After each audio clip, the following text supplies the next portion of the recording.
Ooh, there I am. What's up, historians? Welcome back to a pop-up edition down below. Pop-up edition, holiday edition, because where I am in Maine right now is a blizzard. I'm going to be snowed in for 2 days, so I want to talk to some people before I hibernate until Tuesday's show. So I got some guests coming on. I got actually a lot of cool different guests coming on. I'm kind of glad that I gave it a shout out to people to come on. So yeah, for the first half hour, this is Ellison. It's a brewing company in Night Owl Pumpkin. Pumpkin. I can't talk today. Pumpkin Ale Night Owl. It's a brewing company in Seattle, Washington. I usually try to buy New England brews, but pumpkin, right? Plus the owl's cute as hell. So yeah. Long story short, this episode, by the way, is brought to you by Grassroots Pure and Simple Apothecary, and that is in Bangor, Maine. That's where I get my marijuana. What's up, John? John Kazuska. What's up, brother? Musician, paranormal investigator, producer, director, you name it. He does it all. Hey, send in some love. Love out, bro. Take care down here. Thank you so, brother. I appreciate it. From I think you're in British Columbia, right? You're in Canada, Brown. So Grassroots in Bangor, I got my marijuana there. Every time I go in, the girl hooks me up with a free gram to try it. She goes, tell me what you think of this, and gives me a free little bit. So I was on up rolling a couple joints out of it. I tell her what I think. But she's got good stuff there. She got Palo Santo. It's like $1 a piece, and you buy 5, get 1 free. So I get Palo Santo there, which is wood from Jerusalem that you burn for spirits. I get sage there. She's got moon water. She's got some witches that sell some stuff too. So it's not just marijuana. It's a lot of good stuff. So, which reminds me, I'm going to start this episode out. Well, no one's really watching it. We get John watching. I appreciate you, John. I know someone else is watching. Say hi. Feel free to say hi. Or this is kind of like not a serious edition. Not that any of them are serious, I guess, but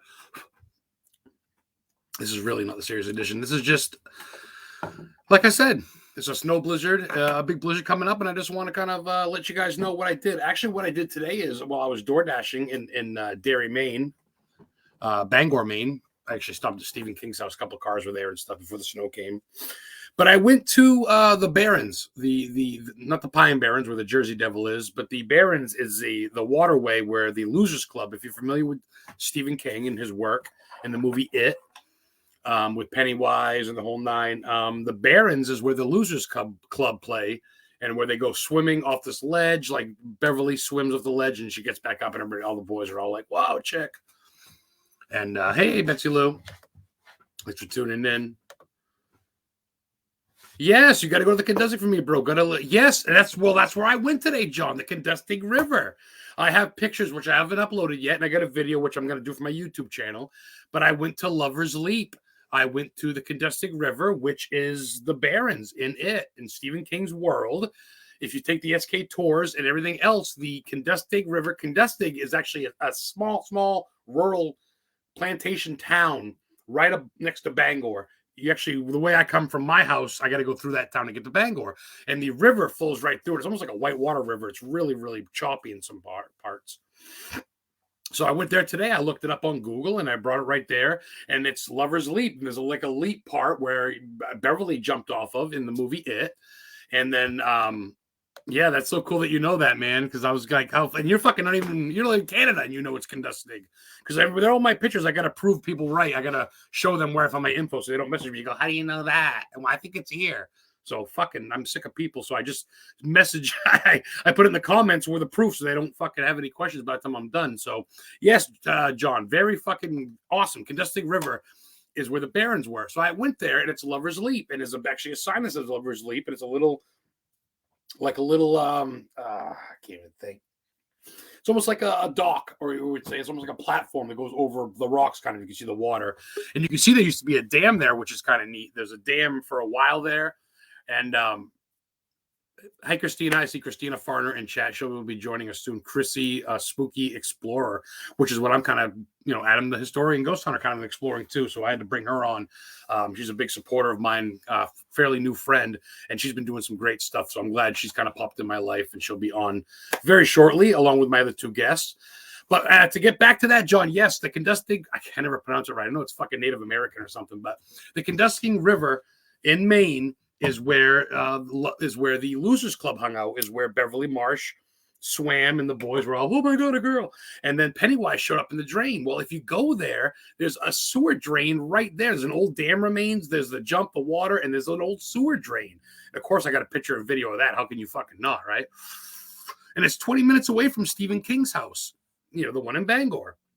But on the way there, right, I stop at Mount Hope Cemetery. It's I'm gonna mess this one up. I think it's 1838, but I think it's older than that. But it's America's second oldest garden cemetery, and that's relevant for a lot of reasons. Relevant itself because it's the second oldest garden cemetery in America. It's fashioned after Mount Auburn Cemetery in Cambridge, Massachusetts, where Longfellow's buried. A lot of people are buried there in Massachusetts. So in Mount Hope in Bangor, Hannibal Hamlin's buried there. Hannibal Hamlin is America's first vice president that was Republican. He was the vice president to Abraham Lincoln. And he actually died playing poker at the Tarantine Club, which he was president of that. It's a club in Bangor. He died playing poker there, and he's buried in Bangor. And that's where his grave is where Lewis walked off the fence to go dig up Gage when Gage was buried, his son, in Pet Cemetery. Fucking Lewis walked right by Hannibal Hamlin's grave, and that's where I went. When I went there, I went up to where Gage was buried. It's an empty plot, no one's there, ironically enough, but you match up the tree and the big white tombstone, and son of a bitch, that's where Gage was buried. So I went to there. I went to the spot where Stephen King played the Reverend. May the Lord bless you, may the Lord keepeth you, or whatever he says. And then you follow that off, right? So you go to Union Street. Union Street's where they shot scenes of Creepshow 2, The Hitchhiker, where she actually killed the hitchhiker, was off Union Street. She took Chamberlain Bridge, which is on Union Street. If you drive up Union Street, right, you go by a little mural. Stephen King's face is on it. I mean, Bangor is Stephen King's town. I love living so close to Stephen King's shit. It's fucking awesome. And you go up Union Street, and on the left is West Broadway Street, and he's the 8th house down on the right. And if you go straight on Union Street and don't take a left to go to his street, there's the storm drain on the ground, the manhole where he came up with the idea with Pennywise. That's right there. That's a fact. That's on Jackson Street. If you look at the movies, when Georgie's boat goes in the thing, when he eats Georgie, it says Jackson Street. And that's what this street is. And if you follow that street down, it comes to the standpipe, the Thomas Hill standpipe, which was superimposed. And oh my God, it's such a mind fuck, really. It is, because on the left of it is Mansfield Stadium, right? And that's where he coached Little League, where his son played Little League, where he donated money. So Union Street and Bangor in general is just a big Stephen King orgy, man. I tell you that. John, I envy you. Thanks, John. Man, it is nuts. It is nuts, man. And I tell you, I spent a lot of time researching this stuff. And also this too, I stopped at, and I'm going to apply to work there if I can, but K100 WKIT, K100 100.3 FM, Boston. I'm sorry, Bangor's home of rock and roll. That is the only sign in the world that is endorsed and has Stephen King's name on it because he owns it. It's Stephen King's radio station, and it's right there in Bangor. So, am I obsessed? Maybe. I grew up in the town over from him. I went to the same high school as him, so I knew about Stephen King since I was like 7 because everybody in elementary school all knew about it. Growing up in that area. So, yeah, I'm a little obsessed because why not, right? I mean, I could have worse fucking people to be obsessed about. What's up, Michelle? Thanks for checking in. So, yeah, man, that's pretty cool. I got to go to the Pine Barrens today. The only thing that really sucked about that is, no, the Pine Barrens, I'm sorry. I didn't go look for the Jersey Devil. I didn't go to New Jersey. The Barrens in Maine, the Connecticut River. The only thing that sucks about it is I went by a homeless camp.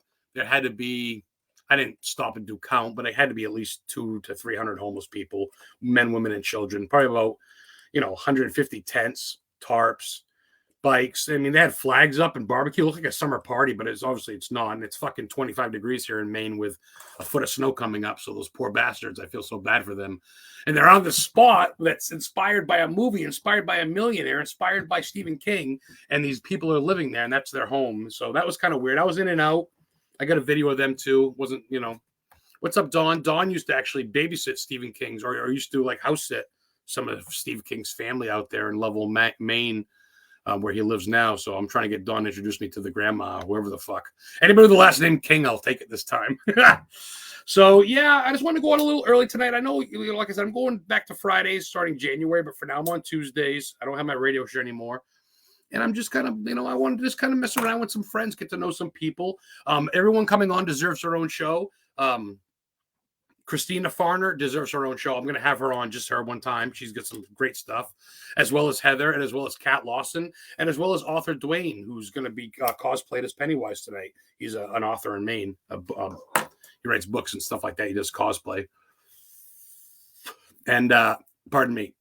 So, yeah, if you guys got any questions for me, I know it's early and I know it's Friday, but I figure with the snowstorm on a Friday night, middle of winter before Christmas, maybe there'd be a lot of people coming on. Usually get a pretty good show. Seems like everybody joins halfway through. But you guys can always go back and watch this on my YouTube channel, Historically Haunted on YouTube. Got a 199 subscribers, I believe. I'm almost there. And I just hit 180 today on Adam the Historian Ghost on our YouTube. And my latest video from that, shit, what the hell did I upload from the Historian? Where did I go? Oh, Madame Cherie's Castle, the abandoned staircase castle in Chesterfield, New Hampshire. It's right on the Vermont-New Hampshire border. Madame Cherie, right? Check this out. She was a costume designer in Broadway, New York. And when she retired, she moved to New Hampshire, bought some land. And I guess she was a madam. I guess she had a whorehouse. I don't know if that was a whorehouse there or what. But she drove around basically nude underneath a mink coat with her pet monkey in a convertible around New Hampshire, which ain't something you'd see a lot in New Hampshire. But she built this house, had parties. Long story short, it's even called the Madame Cherie Forest, you know. Her name was Cherie Antoinette or something like that. So all that's left is like the foundation, a little bit of the stairs, the fireplace, and then this big rock staircase that's fallen apart. And me and Heather went to that about 3 years ago on our way to see Ocean-born Mary's house in Heinecker, New Hampshire. So there's a video of that on my channel. Hello, Heather. You'll be joining us soon. Updating. Awesome. I know Christina's waiting now. I can see her. She's chilling in the green room. So I appreciate her being on and being patient. She's got a lot of cool shit. You know what? Fuck this shit. I'm bringing Christina. Hope you're ready. Actually, no, I'm going to introduce her because I'm a professional. So yeah, long story short, guys, that was my couple days. I did a lot of Stephen King hunting. You know me. I pretty much hit up everything now. I pretty much hit up everything as far as Stephen King goes for movie sites. I went to the diner where he shot Thinner, the movie about the gypsies that made the dude gain weight and then lose weight and stuff like that. That was in Belfast, Maine. I stopped and had a sandwich there, ate in the same cubicle and stuff. Real quick, I got this piece of wood. I know it seems irrelevant. You see how it's white? This is from the Pet Cemetery site that they filmed. You know, when he goes, this is where I buried Spot. He was a good boy, the dog and stuff, in Pet Cemetery, and they walk through to get to that is gone. The land's there, it's gone, but there's a little pieces of wood there that are white. And if you look at the movie, all the wood was painted white. So no one's telling me that that's not part of the movie set. So I may be Stephen King obsessed. I may be kind of like whatever. So my next guest now, she's a small business owner at the Valley Photography. She's a professional photographer, Christina Farner. She's based out of New York. I'm not going to say where. You guys can figure that out for yourself. But she's a psychic medium, an empath, a paranormal explorer, and just a plain old explorer herself. She's at Krissy, Krissy, Spooky Explorer. 3 words. You can find that page.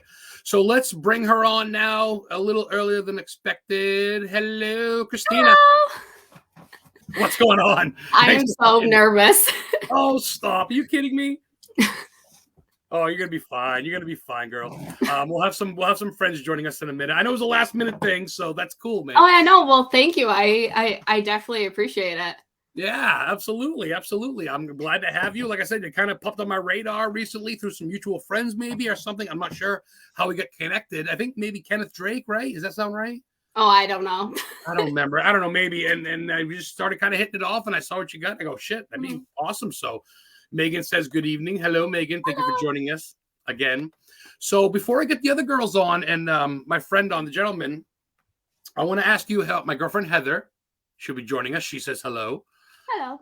She'll be one coming up. So let's go with the hard questions first. Just put you on the spot, girl. How did you start all this?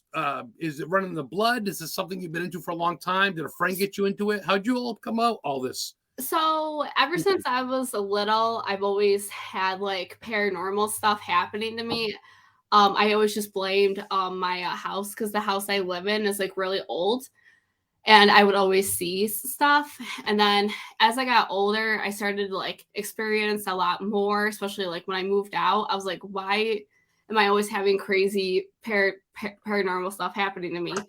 And then it almost falls you. I mean, yeah, Yeah, pretty much. And then when I started working overnights at a nursing home, a girl I work with, she was a tarot reader, and then she like got me into it. And then I jumped more into it like the older I got, when I started to like really understand a lot more. Mhm. And then I ended up finding a girl on Facebook who did psychic medium classes, and so I talked to her, and then I went through all that fun stuff. Yeah, the whole process of it. It can be Mhm. yeah. I mean, hello, Jim. There's another Jim from Tombstone Paranormal here Hello. on the Maine New Hampshire border. So that's cool. So you I mean, obviously this isn't, you know, as much as it's normal to people like you and me as our group, outside Mhm. of us, it's kind of abnormal, right? Do you ever feel like, not get ridiculed, but do you ever feel like, you know, you get judged by certain people and then Oh you, yeah. Oh yeah, yeah. Definitely. I've had people tell me that I'm a fraud and that I'm making it all up, and I'm like, listen, I'm like, you believe what you believe. I don't push my beliefs on you, so it's like until you actually experience it yourself, like. yeah, yeah, that's perfect. That's exactly, it's what I, you know, I say, you know what, hey, you believe in you know, you believe in fucking Easter Bunny, and I don't, or whatever, like, Yeah, if you don't like exactly. it, change the channel, so to speak. And that's Mm-hmm. what, Yeah, so exactly.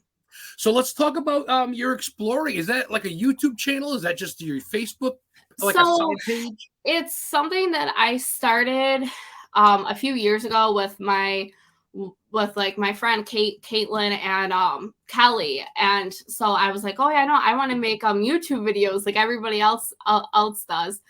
And so I only have like a few on there, and then like I took a break because I suck at video editing, so I'm trying to learn. Yeah, yeah. But yeah, no, so I definitely just wanted to get back into it and stuff. And I love going to haunted places and everything. So I'm like, well, even though my videos will probably stink, I'll just, do it for Right, fun. but stop it. But stop it now. See that you just said you love going to these places. Like me, Mhm.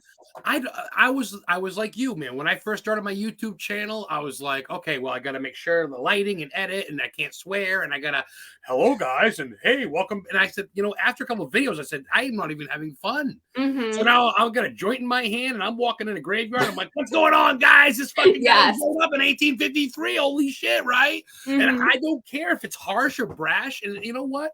I'm gonna draw people like you and like the people in chat, the right people. And Mhm. I think you should do it. I think it's great because editing and all that shit's overrated. People Yeah. love yeah, you know, people love the raw shit. Mhm. That's cool. So what's one of your first big adventures? What was one of your first big like, Definitely Gettysburg. It was oh, actually a family trip. And yes. And so it ended up being me, my mom, and my niece. And my niece wanted to go ghost hunting. I'm like, okay. So we went with Gettysburg Paranormal. Yep. And Yep. so this was when I just started my psychic classes. So it's like everything was like humming, like it was like it was like a really, like I was opening up a lot more. And the one site they took us to, it used to be a hospital where they took the soldiers. And I was telling my mom, I'm like, I see somebody right there. And she's like, oh, stop it. She did not believe in any of this. She had told me that I'm crazy. Wow. Well, then we went to the one part of the room, and I gave my niece the spirit box.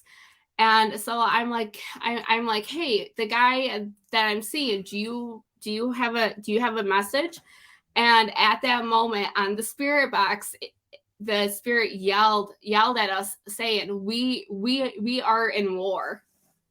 And my mom just looked at me. She's like, did I just hear that right? I'm like, yup. And she freaked out. It was so awesome. Oh, I was gonna say, you know what's funny? I love non-believers because that one little piece, that one little thing, and they Yup. look at you like it is real, and I'm like, yeah, you're welcome to our side. Yup. That's dope. Exactly. That's dope. No shit. Mm-hmm. I've been to Gettysburg myself 3 times. Devil's Den, and it just, you can't see it all in one shot. I Oh mean, yeah. not even I just the we battlefields, tried. all of it. Oh yeah, that whole town, huh? Did you go to Sachs Bridge, that red covered bridge? No, I never really knew about that, and I was really upset that I didn't, because we were like more like, I was so obsessed with the battlefield and realizing how big it was.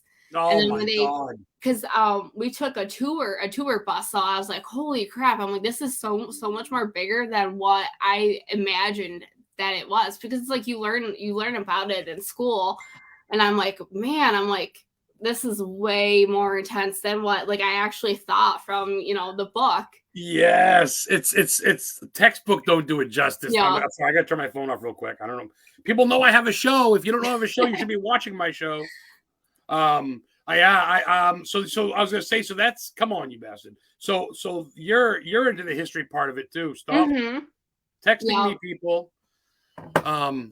It's funny. I sit for 4 hours in darkness and quiet watching movies, and I get nothing. I go on my show and I get everybody. That's how it always is. It really is.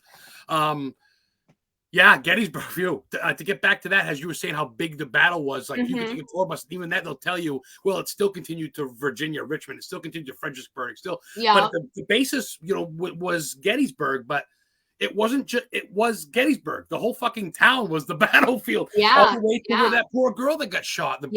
I went to her house, and they what the hell is her name? Sarah. I don't even remember. Oh, I forget it now. But she's the only civilian that casualty, I think, right? Yep. That was in the town. You saw the door, didn't you, with the bullet hole in it? Yeah. Oh, that poor girl. I mean, she was baking bread for a soldier. Yeah. And of course, where I am, and I know you're in New York, so New York's got a big monument at Gettysburg, but Maine does too, because Chamberlain was a big one. He won the Battle of Little Round Top there, and that's one of the Maine soldiers. But New York was well represented too, and of course, the Union won that fight. But what a bloody battle! Being a medium, I mean, I feel like you're probably an empath. You're definitely a sensitive. That whole area must have been just. It definitely was like when I got out of the car, I felt like just so much like emotion, because like when I went to go get a tattoo, I stopped at it, oh my gosh, it was somewhere in Pennsylvania, but it wasn't too far from the 9/11 crash. Oh, and so my friend, she's like, let's go there. I'm like, okay, cool. And it's like, it was like Gettysburg, all over again, the emotion, like I don't even know how to describe it. It was just so overpowering. Wow. So intense. That's that whole, sorry, it's my, all right. I'm listening. Trust me, I can do a lot at once. But I don't want to be rude. So I can see you, by the way, in chat, Kat. I can see you, Kat, in the waiting room. I'll bring you on really quick. But that, especially for someone like you who's a sensitive for a medium, and kind of like when you're doing this for Gettysburg, like you say, you're kind of in the training still, so you're kind of getting your feet wet, and then they threw you right in the fire. You're like which is, I mean, I don't know if you've been to Salem. You must have been to Massachusetts. Oh my gosh, that's on my like, every time I decide I'm gonna go, something comes up. I'm like, okay. I'm like, when the right time comes, that's when it will actually happen. Yeah. Brady Goebel is sending love. Him and Lexi Rue from Chasing Paranormal checking in. My girlfriend Heather says this 9/11 crash in Pennsylvania. Yes, there was, because that was the one that was headed to. That's the one that was headed to the White House. It got taken down in the field. They have like wind chimes, and it was windy, but like I was telling my friend, I felt like somebody was covering my ears, because I couldn't even hear the wind chimes. Wow. Like I was just kind of like, okay, like, you know, something's trying to stop me from like feeling everything. I felt like. Yeah, because these things know you're a sensitive. They go, oh, she's one of them, you know, and for some reason they didn't want you to hear something. That's peculiar to me. What were they trying to hide from you? I think that maybe it's like, I'm a very like emotional person, and I think that's why they were trying to like kind of like not have me take it all in so much at once. Hey, Elliot, ACG from ACG Paranormal. Yeah, all at once, that can be overwhelming, especially when you're kind of outnumbered here because your family aren't really into that. And I don't think none of your family members are really in tune, right? Is that fair to say? My mom is, but she refuses to kind of like accept it because of like her beliefs and everything, which is like, okay, you know, that's cool, but Yeah. Well, yeah, but she was a believer that day, and I think she knows, but sometimes they know, but people just don't, and that's fair. Some people don't want the gift. Some people are like, I didn't ask for this, and I get that. So, speaking of gifts, I'm going to bring on my next guest real quick. I met her at a mediumship night with Kenneth Drake and psychic medium Alexandria Sarr, who they're going out, their boyfriend and girlfriend. It's both their birthdays today. That's kind of odd. Oh, happy birthday. They're awesome. So I met Kat there, Miss Kat Lawson, and she's an understudy. She actually met Alexandria Sarr while she was in her mother's belly, so to speak. They kind of communicated. Very cool story. So she's young and upcoming. She's out of Quincy, Massachusetts, Whitey Bulger's killing field. And I've had her on a couple of times, and she's great and a lot of fun. So from Darlings Eternal, the hairdresser and makeup and eyebrow and fucking eyelash extraordinaire. Hello, Kat. Hi. I'm sorry I'm so late. I was leaving work. Oh, I know you were getting out late. I know that you were getting out. This is your time. I had a chance for us to kind of get to know Christina, and I haven't had her on yet, and I've had you. So it's kind of neat to kind of. So Christina, Kat, Christina. Hello. I heard a little bit of your story, and that's incredible. Wow. Talk about all the emotion and sensitivity. How did you decompress from that? Because obviously so many emotions and things go into that type of a day, but wow. I just went and got my tattoo. So honestly, like I was like I couldn't believe it, but then like 10 minutes later I was getting my tattoo. So like that kind of helped. Perfect. Best therapy there is, tattoo therapy. Exactly. Yes. But see, I think, Kat, you can vouch for that. When things seem like get their worst, that's when you shine the best, and that's when you go out and you end up doing shit, and you're like, yeah, what's up? Getting my eyelashes today. Fuck off. I'm going to see Stephen King's house today. Oh, my tire just popped. Looks like I'm getting dominoes. You ain't stopping me from shining. Right? There's always a bright side on everything. Gotta be. How I always try. Brianna says, Brianna Vallejo says, agree. Tattoos are the best therapy, she says. And Nikki Ray, thank you. The Jenny Wade house. That's the girl that was baking bread at the spot in Gettysburg. I can't believe the historian forgot that. I knew it was a J, but I couldn't remember. Yes, that's pretty neat. That's pretty just Jenny Wade house. That's perfect. Let's see. Oh, True North Paranormal. That's where John's out of, from BC, British Columbia, Canada. Says it's Beth from True North Paranormal TV show. To Kat and her recovery Elliot. Nat. Well, Kat is our guest. Nat is Elliot's wife, who's recovering from surgery. Who Elliot's in chat. He's taking care of his wife, but maybe he's saying hi to all of us. He's that type of guy, you know. Hello. So, as we wait for the witch, Heather Witchen, I gotta ask Kat.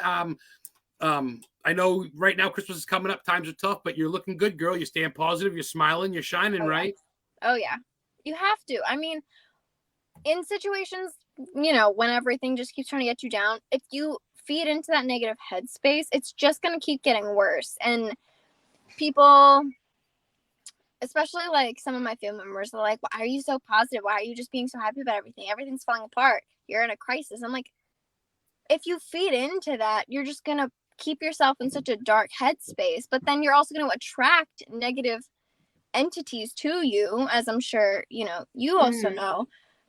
And I'm like, yeah, I'm not trying to do that for the holidays. So my puppy is in daycare, having the time of his life. Aww. I'm gonna look at some Christmas lights by the end of this week. There's this I went to school with this kid, and he boasted to everyone, my parents do the house with lights and you can find the Grinch. And I was in the first grade.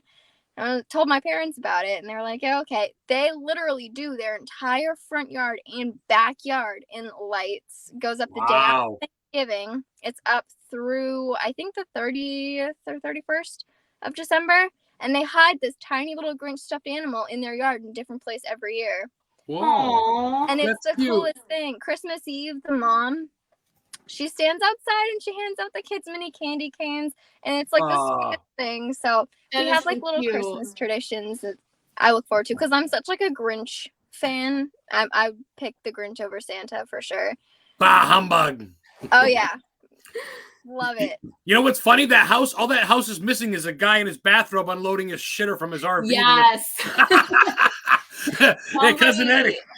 In my town, actually, we have a Christmas contest and everything, and somebody put that guy in his bathrobe, like they like did a cutout of him and just put him up with their Christmas decorations. I was so happy that they won first place. Oh, that's killer. Awesome. Yeah. That is awesome. I tell you, man, it's true. Like right now, I mean, we're not going to get too personal, but I know a little bit more about Kat because she's kind of my friend, but I know she's going through some stuff. She's missing some stuff as I'm missing my mother. And I'm sure Christina's got some sort of story. And the holidays are tough for us all, whether it's family, friends, cats, dogs, whatever. But I'm not going to fucking watch National Lampoons next week or watch The Grinch or watch Gremlins or whatever and laugh. I mean, I'm going to have my hot cocoa, man. I'm going to make the best out of it. I'm living out here 3 hours away from my girlfriend and my family and friends. I live by Mount Katahdin, where the end of the Appalachian Trail is, or the beginning. Oh, wow. And I live like past Bangor, past Stephen King's, and my girlfriend lives down by Southern Maine. My family lives all in Central Maine. But I bought this place cheap, so I live up here alone, and I'm still going to fucking have a tree, man, whatever. Exactly. Right? It's all about mindset. Yeah, no one's right. And there's a lot of people like Kat brought up. And I think even Christina said this earlier about people that say, oh, you're a phony, or oh, you're trying to for attention or money. It's negative. And negative want more negative so bad. And when they see positive, they really want to get it. And y'all are some positive females. Y'all, not even females, y'all are positive souls. And that's why I wanted you on my show. I don't want people just because they had a TV show or a book or they fucking whatever. I want people that are true and real that I know that I can stand behind and say, I had them on my show. And Christina Farner, man, like you came out of nowhere. And I'm like, this chick is all over the place. And I love your exploration. Krissy's Spooky Exploration page is killer. Well, thank you. I'm an explorer too. And I just love and Kat knows that. Kat gave me a little bit of kudos saying I'm going out and doing some stuff, which I appreciate.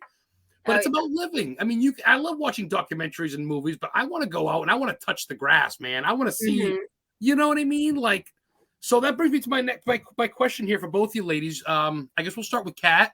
Give me one of your bucket lists, Kat. Give me some place you're dying to go this 2023, besides Maine to hang out with me and Heather. Besides Maine to hang out with you guys, and besides Salem, because that's always a bucket list. You can never get enough. Once you go, that energy is just too addictive. Absolutely. Ooh, I want to go to New Orleans. I hear so many great things about New Orleans. Like, I was best friends for a long time with Krissy lit right up. Ooh, New Orleans, vampires, Madame Charou, voodoo. Oh yeah, I was best friends with a skeptic for a very long time, and she went to a church where she was like, the priest openly talked about practicing voodoo. And then I went into a store and the whole place felt like it was rocking like a boat. And I ran out because I felt like I was going to throw up. But nobody else in the store had that experience but me. And I was like, I need to go here. I need to go to New Orleans because that is so cool. That is cool. Oh, Beline is watching the Grinch in honor of you tonight with her little one. So that's good. So New Orleans, I hope you didn't steal Krissy's one because it looked like she lit right up. No, I really want to force myself to actually make everything right so that I can go to Salem. Like, that's always my bucket list. I want to go there so bad. I tell Heather I want to die there. I want to go there and die buried there. I mean, everything from obviously the witches, which I love, but then you got the pilgrims. I mean, Plymouth Rock is not that far away. You got pirates. You got colonial soldiers. People have seen mermaids in Salem Bay. You got Adam Sandler movies and Rob Zombie movies that have been filmed there. I mean, so there's shops all year round that just sell sage and fucking trinkets for weirdos like you and me. Tarot cards, and you girls know. Oh, yeah. Bath salts and beads and sage. And it really is, I think, the Halloween capital of the world, in my opinion. Oh, yeah. Well, I've had so many people tell me how peaceful it is there, even though everything that had happened. So it's like, I want to go and like feel everything. Cat, it's the air, isn't it, Cat? You just. Oh my God, it is. If you You- actually Google the witch capital of the United States, Salem comes up. Like, No we shit. are, in fact, like the Well, witch capital. It is Witch City. The police wear it on their badge. They have their numbers. It has a police on their car, a witch on their car, a witch on their badge. Oh, The yeah. water tower's got a witch on it. I We're mean, the hub of the states. the All your Satanic witches go Temple is here. there. The World Satanic Headquarters is in Salem in an old funeral home. The Witchcraft Headquarters is there. So yeah, and I think witches, like my girl Heather calls herself a witch. I think witch is a different term. It's not, I'll get you my pretty fucking toes. Right. Which I love that witch too. Don't get me wrong. I love my check this piece out. I love my Elvira glow in the dark. Oh, so cool. Yes, I had to get it, 40th edition. But it's really about nature. It's almost like psychic mediums. It's about nature healing and just being over the earth. And it's good or bad. You can be bad medium too. You can be a dark medium. Oh yeah, for sure. What do you use, Christina? Let's start with you, girl. For you girls, we'll start with Christina. What do you use for protection? What's your go-to for rocks or? I just get like a whole bunch of crystals. Honestly, I have like a bowl. That's a bowl of crystals. But I mean, I just like when I go like ghost hunting and stuff, I just put them in like a bag and I just bring them with me because just in case. I'll just hold them up to the camera. Hold them up. I want to see them. You got assorted ones, yeah?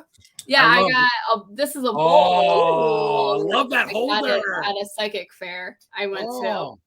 Yeah, it's just a ton of different ones. And then I got like necklaces and everything. So Cat's drooling. Put your big mouth up.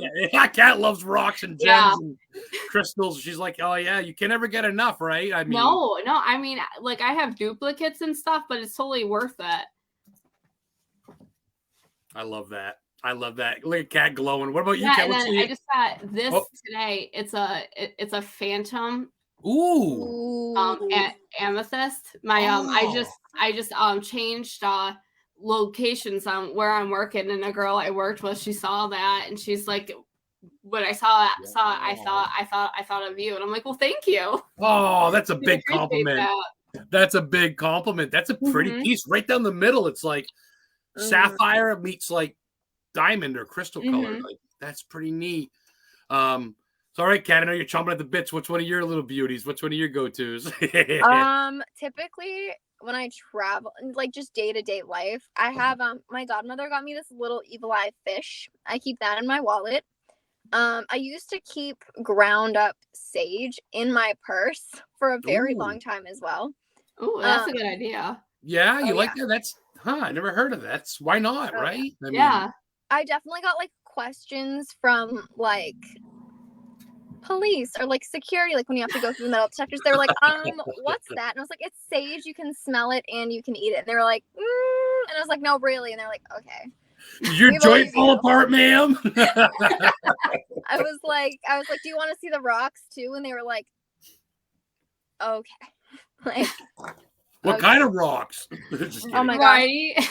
So many different ones. My three go-tos I think are a must-have for everyone is a clear quartz, a rose quartz, and an amethyst. It's like the essentials at all times.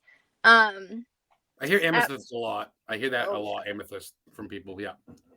I learned actually working at a place where I used to do readings for a long time that if you put selenite over your door, it has a protection aspect, but also kind of like it kind of filters spirit activity a little bit, whereas it's more prone to warding off the negative spirits. So I think that's wicked cool. And if anyone gets a new place, I'll have to do that. If anyone gets a new place, put selenite over your door. Control that. I love that. I love how we're feeding off each other. Like that is so cool. That is cool because we're teaching each other. I always heard of weird things like railroad spikes in the corner of your house and salt in your doorways, and I don't know if it's wise tales or what, but it can't hurt, right? No. The railroad nail crosses. I've heard those ones. I actually think that my dad had one for a while in my grandma's house. Well, look at the horseshoe above the doorway. That's witchcraft. That's been around for centuries. Farmers I did that. I had that over my room at my parents' house, like for the longest time. Like they were like, "What you doing?" And I was like, "It's important." Like, and it was from the horse that I rode for a long time as a child. So I was like, "He protects me. There's many things that are good happening here. Don't touch it." And they were like, "Okay." Ooh, the horse you rode. That brings me to a question. Says, if you guys get questions for these psychic medium healers, witches, please ask. Go ahead and chat. In the meantime, I'm going to ask a couple real quick before we get to some fun ones. While we're talking about the horse, and I know you love your dogs, Christina, so with you. What's your thought? And do you have a spirit animal? Do you believe in spirit guide animals? Or oh yeah, definitely. When I do readings and stuff, like I use animals as symbols and stuff. Like my spirit animal is bears, because of I've always been like that type of person. Like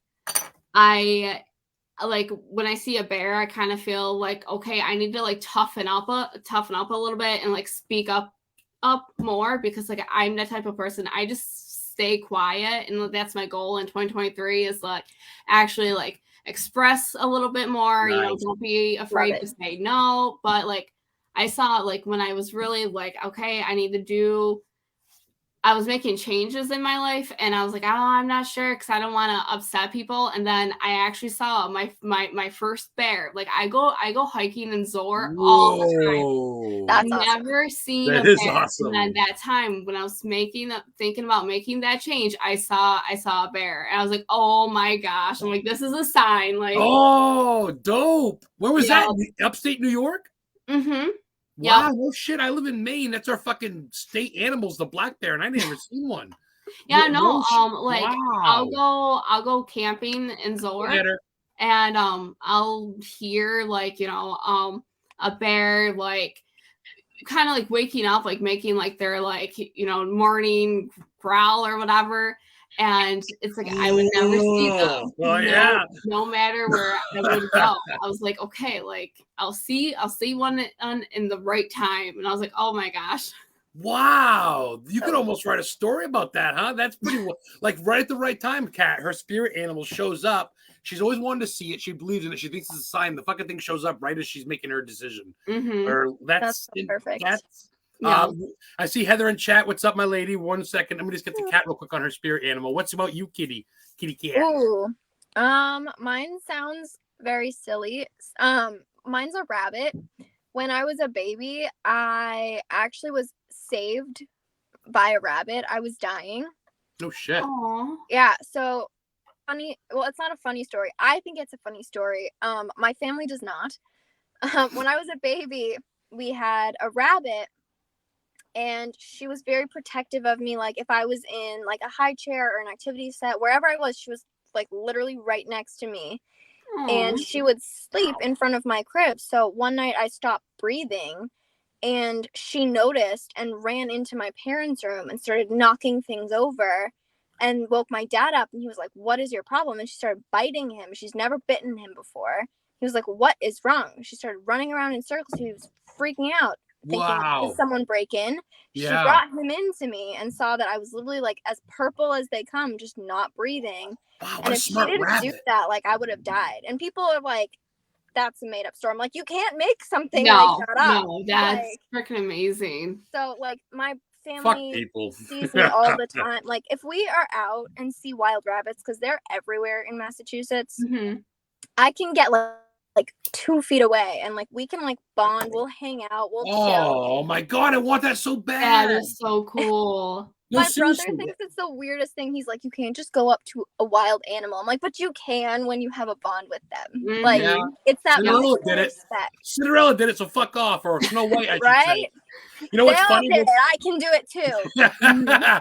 Wow, that's both amazing stories. I want to touch on that. I want to get Heather on real quick. But before I go to that, right up the road from me is the Mount Katahdin iron furnace. It's like 1863 furnace that they burned sulfur and all this. Anyway, so it's a long dirt road, right? And long story short, I went down it this past summer, and wild rabbits jumped in front of me. I stopped. I said, "What the fuck is that?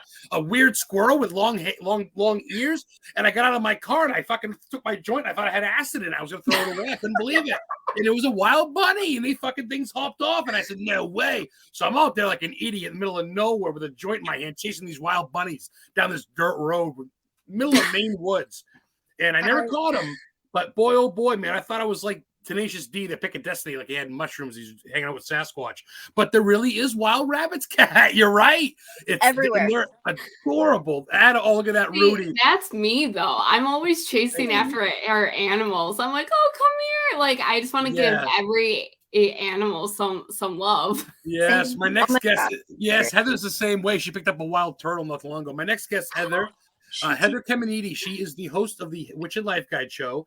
She's a witch. She's trained a little bit underneath Cindy Garza from the Holzer Files as a mediumship, and she's just a spiritual healer and an overall just awesome person. And there she is.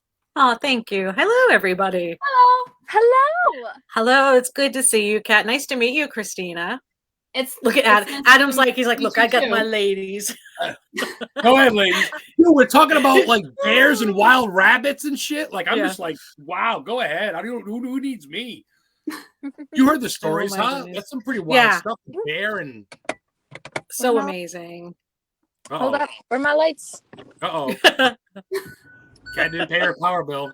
Oh, it's in her car though. Yeah. There we go. Yeah. There she is, bright and shiny. So besides a bulldog, Heather, what's your spirit animal? For me, it's anything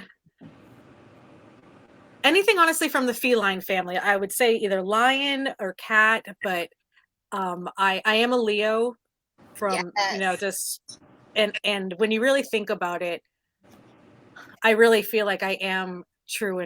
Like I will purr and purr and purr and purr, but as soon as I feel like something I love is threatened, I don't know, a switch goes off in me. You've seen it, Adam. A switch will go off in me. Yeah. I've seen her stick up for me, and then I've seen her like be like, ah. I'm just really like, it's not even her daughter. I could say when I walk to her daughter, it's her fucking bulldog. God forbid I put her bulldog away. One time I gave her bulldog too many edibles, and she was walking around like dolphin legs. You're gonna kill my dog. I'm gonna kill you. You better hope she lives. Like, oh fuck. Oh my gosh. Years to 5 years, Heather. keep in mind, I only knew you for like a week before you almost killed my dog. I fucked up on that one. I didn't know. I fucked up. That was stupid.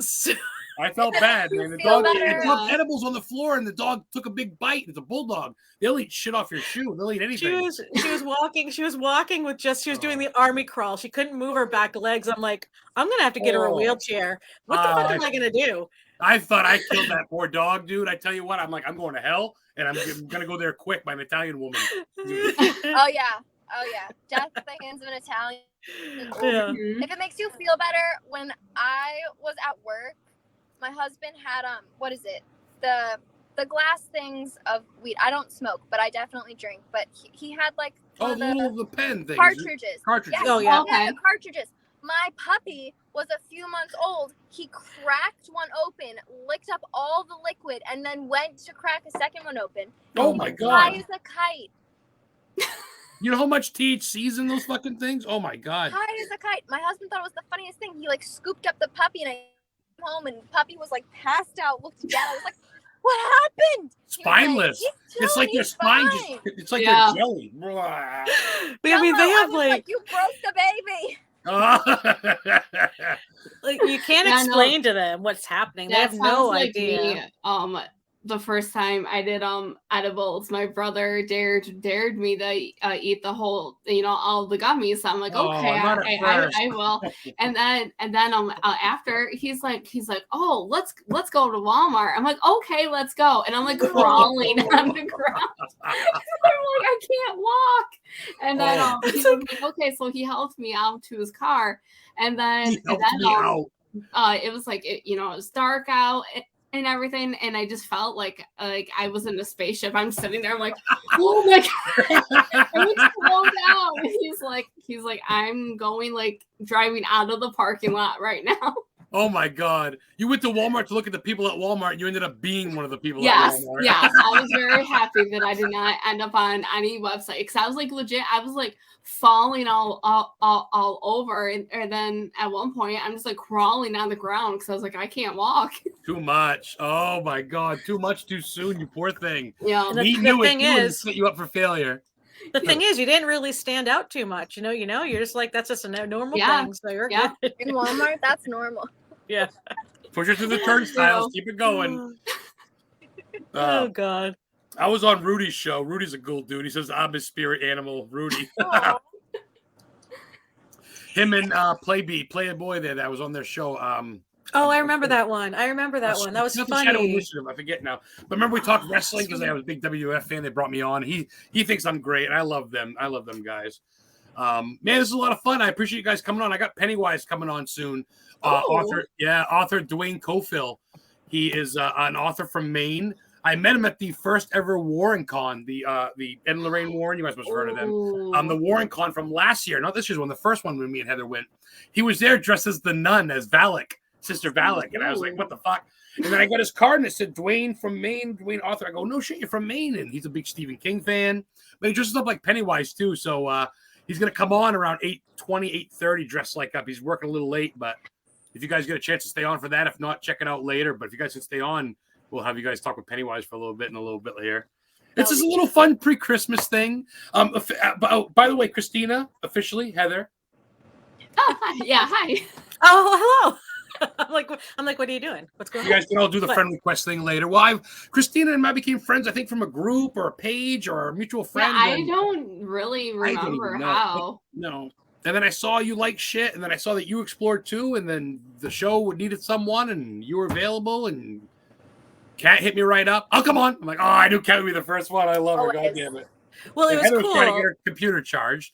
Oh, that was horrible. I don't even like. So you'll have a restart. It'll happen in 2 minutes. Of course, when you want to do something. Mm-hmm. Yep, every time. Yeah, every single time. Which again, you had people like messaging and stuff. But like when Christina was talking about starting with the tarot cards, and everything, it made me think of Kat. And I'm like, I'm so glad they're gonna be able to like connect and meet and stuff.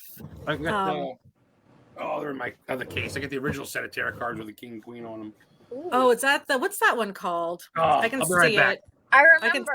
I know exactly what you're talking about. I can see it in my head. Yep, me I can too. see the colors, but oh my gosh. He let himself. Yeah. He's gonna look at it. So I have a question for the both of you. Yeah, what's up? Also being, witchy, spiritual, however we want to address ourselves, because all of it's badass. How can we kind of explain to people the difference between, your spirit animal and having like a familiar? Because everyone also assumes that a familiar is a cat, but that's not always the case. So I always just say a animal. It's like I try to describe that like everything's like comes in like different like forms and everything, but I'm like animals are animals, like because like when I do my readings and stuff, like people like kind of get like freaked out because they always think that when I do the readings, it's only going to be people that come through. I'm like, oh no, like I'll get like, animals as symbols, or even like the one time somebody's cat came through for a reading I did at their house. And they were just kind of like so confused about it. I'm like, yeah. That's really interesting. It made me think too, how I don't know how many times I've said, oh, in my next life, I want to come back as a cat. I want to come back as this. I think a lot of people have said that. So think of it. Say we do come back as an animal. We do get our wish, one of our lives. Mm-hmm. Do you think we, as reincarnated as cats, we're still like spiritually connected to our soul family? So I'm wondering if these cats that come through, they might not necessarily be just past cats, but maybe cats, like, I don't remember an orange cat that I had. It might still be like an I've animal. never thought of it like that. Yeah. I mean, it's really deep. Who knows? Like, I love thinking about it and talking about it and bouncing ideas off each other because it's really, really intriguing. And I love to think about it. Yeah, no, definitely. Because like I'm still like learning and stuff, and it's crazy like how much like there is to like fully like comprehend and like understand. It's like wow. It's like, but it's like a whole brand new just like awakening. Like every time I learn something new, I feel like more parts of me is actually like awakening and becoming like and coming out of the darkness that I had myself in for so long until I discovered all of this. Yeah, absolutely. It's like a healing in a spiritual, like, I feel like we're all starting to understand that there's Edward. Sorry, Heather, real quick. No, it's okay. Author Edward Waite. That's what it is. Writer. Yes. Writer. Yes. Yeah. That's the original pack, man. I got it in my little witch collection. You know what's interesting, Adam? You have never done tarot yourself, right? You never have, but you can honestly sit there, take those cards out, take that deck of cards, right, and just kind of shuffle them through your hands as you're talking with people. That came from New Orleans. I ordered this from New Orleans. It's authentic voodoo doll. Yeah, that's awesome. It's got all the things on back and what to do to it. It's made out of real New Orleans cattails from the fucking swamp. It's got real New Orleans wooden head. It's got all the verses, all the pins. And then from Salem, I got a Poppet doll, a Salem Poppet from Omen. Ooh. Oh, yeah, I got 2 dolls that I actually made. The pink one and then the green one. I went to it was a Valentine's thing where you go and make your own sex dolls, but I was like, I just went by myself. I was like, I don't have a partner or nothing, so I made 2. I'm like, it's even better. That's even better. I guarantee you, every couple had you in their fantasy that night. Just saying, just throwing that out there. I just want to say that it was really funny. Like the guy, he's like, you're making 2. I'm like, yep, I am. What's up? The best sex is the sex with yourself. I got a problem with that. Well, it was so cool too. Really like learning. No one knows you like you. Get out of here. Don't and it was like I was putting crystals in it. I was like, yeah. So like, this is where I belong tonight. Wow! Holy cow! Back in some energy on that one. See that? No guy could handle that anyway. For God's sake. Exactly.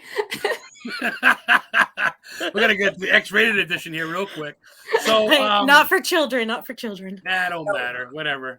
My mind's going off as soon as she said fucking the sex doll. I go, oh, here we go. Ding ding ding ding. Like the other girl I had on a couple weeks ago, she said Mike Myers makes her horny or whatever. I go, here we go. So I'm gonna go.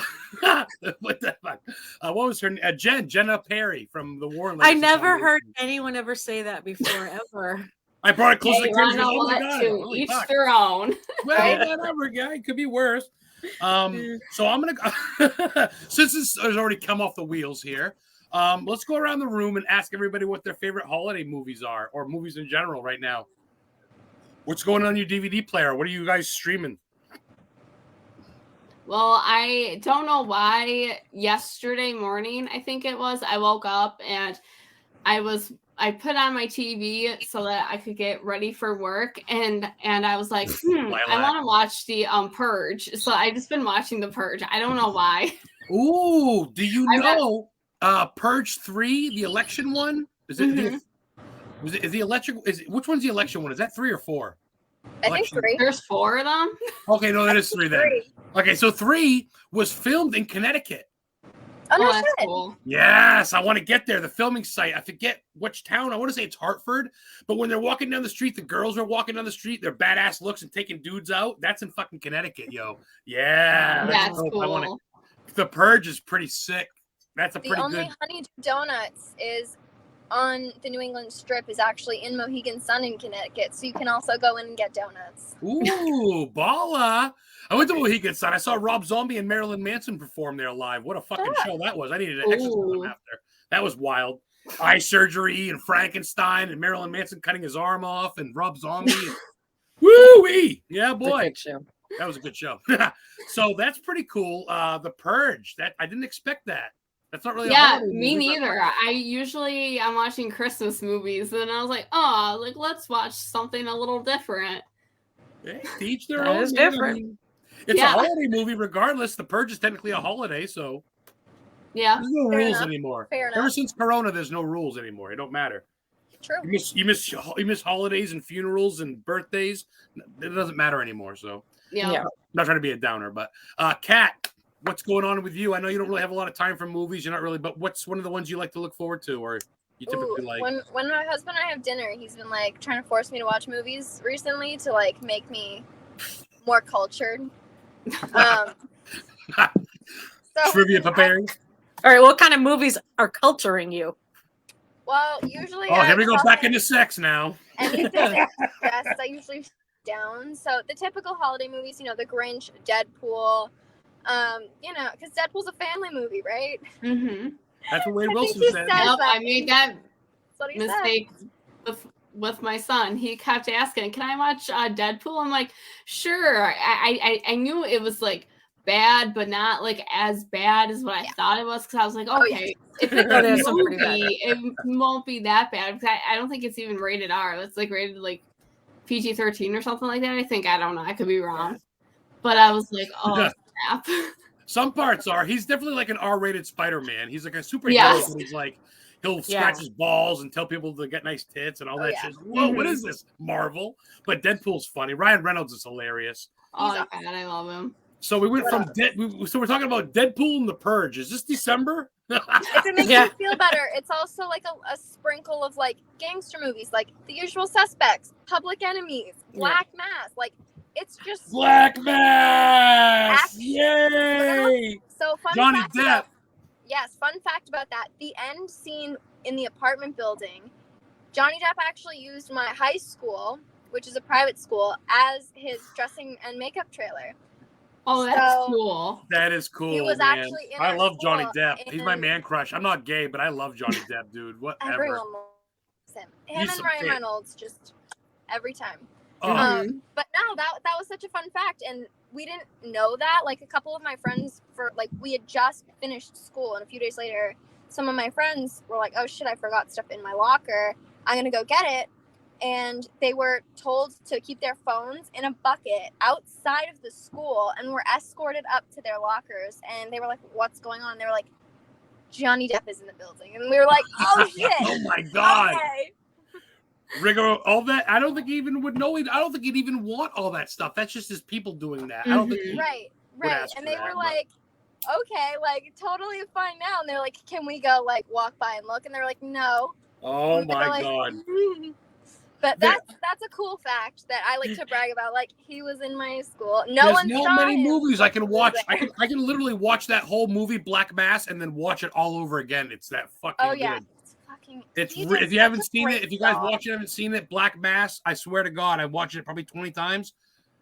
When I met you, Kat, was it real quick before we go off to Heather in Quincy, Massachusetts that night with them? I go to the bartender. I go, "Whitey Bulger killed people by that bridge over there, huh?" She goes, "Yeah, he's my great uncle." I go, "What?" Her last name is Bulger, the bartender at the fucking bar. Me and Drake. Drake was so drunk, he goes, "Was that Whitey Bulger's substitute teacher or a great aunt or something we talked to?" Or was I drunk? I go, "No, it's his second cousin or something."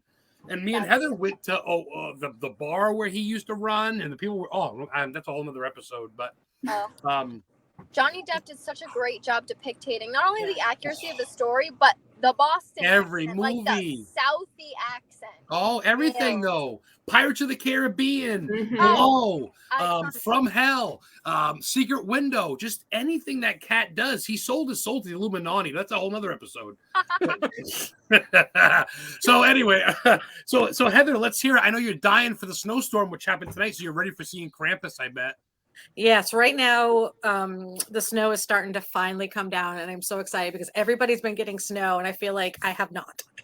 So I feel blessed to be getting the snow for this Saturday. In Krampus, right there is my favorite Christmas movie to watch. That's not family, and then for family, it's Emmett Otter. Jug Band. And a jug band. Jug Band Christmas. Jim Henson's Emmett Otter. Have you guys heard of that? It's not known a lot. It's old. It's like 1977. Heard of it, but I've vaguely never seen it. No. It's like a 35, 40-minute long puppeteer. It's like Kermit the Frog introduces them. It's so cool. And they're their own little town. The sun goes down. They're on a stream, and the mom bakes pies, and they go to the music contest. They're little otters, and they're little puppets, and they're so cute. Even if you don't smoke weed or drink, you can get into the town because you're like, oh my God, it's a little magical little It's just really cool. It's I want to live in the That sounds houses. really cute. It's cool. So If you cute. get a chance, Emmett, With Emmett EMMETT, Emmett Otter. Yeah, Put him it and on. Ma. Put it on your historically vaunted. Yes. Well, Put it. Put a thing on there. I will. I shared the music video yesterday there because they do a music video for the contest to win money for the mother wants to enter the contest to win money so she can buy her son Emmett some Christmas gifts, and he enters to buy the mom Christmas gifts. They both lose, but they both find love and boo-hoo. But it's cute. It's puppets. It basically lets you realize that even if you don't have anything, you can make something out of it. Yeah, I love that. That's the story, and it's amazing, and I love it. And That's really sweet. I want to watch it now. That's tough for me, honestly. Since you guys asked me, just kidding. Yeah, which one for you? I'm gonna say I don't know. It's tough because I love it all. Like I can watch Rudolph is Coming to Town to the what is it the Wolf Miser, the Mr. Winter, whatever, Jack Frost. I love that one. That's all cool ones. But then I can watch Black Christmas, or I can watch Elf with Will Ferrell. I love National Lampoon's Christmas is great. If I had to pick one Christmas movie that I have to watch, they're all tough. Because you look at winter ones like Storm of the Century by Stephen King. What's the one I watched today that's kind of not really Misery? The guy goes off the road in a snowstorm, and he's so that's tough for me. Shit, for Christmas ones. Boy, oh boy, that's tough. If I had to pick one Christmas one, National Lampoons. I love Chevy Chase. It's so great. When he's chopping the tree down in the Jason Voorhees mask, and where are you gonna put a tree that big? Bend over, I'll show you. I know all the lines. I can. That's a good one. That's a good one. What do you ladies like for food this time of year, or just in general? What are you looking forward to? Mincemeat, Yule log, fucking fruitcake. Anything special? Like, does someone in your family cook a certain meatball a certain way or something like that? I cannot wait for my grandma's pasta and her homemade meatballs. She's from Italy. Oh, So she will home make everything. The only thing that she doesn't homemade is Chevette's chicken, because that's a huge thing in upstate. So wow, I think we're all Italian here. Heather's I'm not. You gotta be if your grandmother. I was adopted. So but I always say that I am though, because I grew up in an Italian family. It's a lifestyle. It's not just a right. gene. It's a lifestyle. Oh yeah. Hey, you're our family now, and we're Italian, so that makes you Italian. Yeah. Hey. No shit. That as soon as you said that, I can almost smell it. Because unfortunately, my grandmother was from Calabria. She's passed away, and my mom passed away a couple of years ago, so I haven't had her meatballs. Luckily, Heather cooks me lasagna a lot. She's got some Italian in her. But and I know Kat's got some, right, Kat? Oh yeah. Yeah. So I think that's pretty cool. I can almost smell the pasta when you said that. It's Italians, man. Oh yeah. I cannot wait. Pasta on Thanksgiving. That's the cool thing about the dishes that take so long, because those are only coming out once or twice a year. Mm-hmm. So that's like the biggest thing I look forward to is honestly just the smell of the foods cooking, no matter what it is, because you just know. And I remember being a young child and seeing the windows steam up and the pies are set up. I mean, that's like real shit. Like that's just not like that really happened. I'm like, oh my gosh. You skip and we breakfast. always I'm gonna be fucking hungry when this stuff's ready because I'm eating it. Right. Yeah, that's cool, Christina. That just literally with that, just you talking like that brought me back to childhood, man. I appreciate you rejogging my memory there. That's really nice. You really are a psychic medium. You really are some special females in this field. Then I'm glad that you're known. I'm glad I know you. And if no one else does, fuck them. I'm glad I know you, all of you. Kat, what say you? Oh my gosh, so many things. My family's Italian, Irish, Swedish, French. So we recently had St. Lucia Day, which is a Swedish holiday, and you get like the saffron buns. You're making Michelle starving. You get the saffron buns with the cranberries in it. You get the lingonberries, the I don't even know what they're called, the tiny little pickles. You get Swedish meatballs. My great grandmother, smorgasbord. Great grandmother was a private chef for people when she moved to the United States. So she has we have her cookbook of just traditional Swedish recipes. And then for Christmas time, because again, like it's the mishmash. So you have like the classic like Italian, you have the pizzellas, you have oh my god, what are they called? They're the little cookies, and they're the anise cookies with like the white icing, the little rainbow sprinkles. You have those at Christmas. Yeah. You Yeah. have the ham, the turkey, the meatballs. My family makes gnocchis with ricotta, so we have those. Like we have so many different things, and it's just like That's so good. I die. It does. I really die because it's so good and it's all fresh, and you smell it being made. Like, oh my gosh. You both stole Heather's answers, I think, except for maybe I think sausage stuffing. What was the question? What's your type of food this year that you look forward to? I guess. Oh my gosh. Heather makes all that stuff, but she makes sausage stuffing. A little bit of French in her makes the sausage stuffing, which is good. I do. Oh my gosh. I need it. It's like a breakfast food. It's good. Yeah, that's really good. That's more breakfasty, but oh yes, Nicole did have a question. I'm sorry, Nicole. Well, go ahead and answer real quick, Heather. What's your food go-to? So my go-to for food, I like the snacky stuff. Like crackers and cheese and shit. I will eat the celery and cream cheese, the pickles, the black olives, the cheese and crackers, the pepperoni, the dips, the chips, the breads, the sauces. I'm gonna eat all of that, and then I'm full. Yep. So I really look forward to like the appetizers, because it's just I love it. I love it, and because you get to choose all kinds of different things. I feel that is good. Ooh. So what this is it was 800 milligrams of peppermint bark it's like $60, and I'm down a little bit, but it's cut up peppermint bark pieces, white chocolate peppermint, THC. And I go, the guy, I'm like, so why do you know what? He goes, well, one's worth 30, one's 40 milligrams, one's 20. Just eat until you feel okay, and then stop. I go, all right. So it's kind of a gamble because it's all in pieces. Love it. It's a roulette. Yeah, no, there's a place near me. I just ate it, but it's THC tarot card chocolates. Stop. Oh, yeah. Take a picture next time. Take a picture and send me it. I will. They put a tarot card in there. It's like a surprise. What? When you open it up, you'll get a tarot card, and then the chocolate is the indent of the tarot card. What the fuck? Can I order online? Cool. Right. Can I order? Me and Road trip. Are all like, Can I order online for this? Is this? You can't have it shipped. No, you can't have weed shipped. Yeah, no, I don't think so either. But no, it's like I have a whole bunch of shops near me, because since New York is allowing it, so it's one of the shops near me.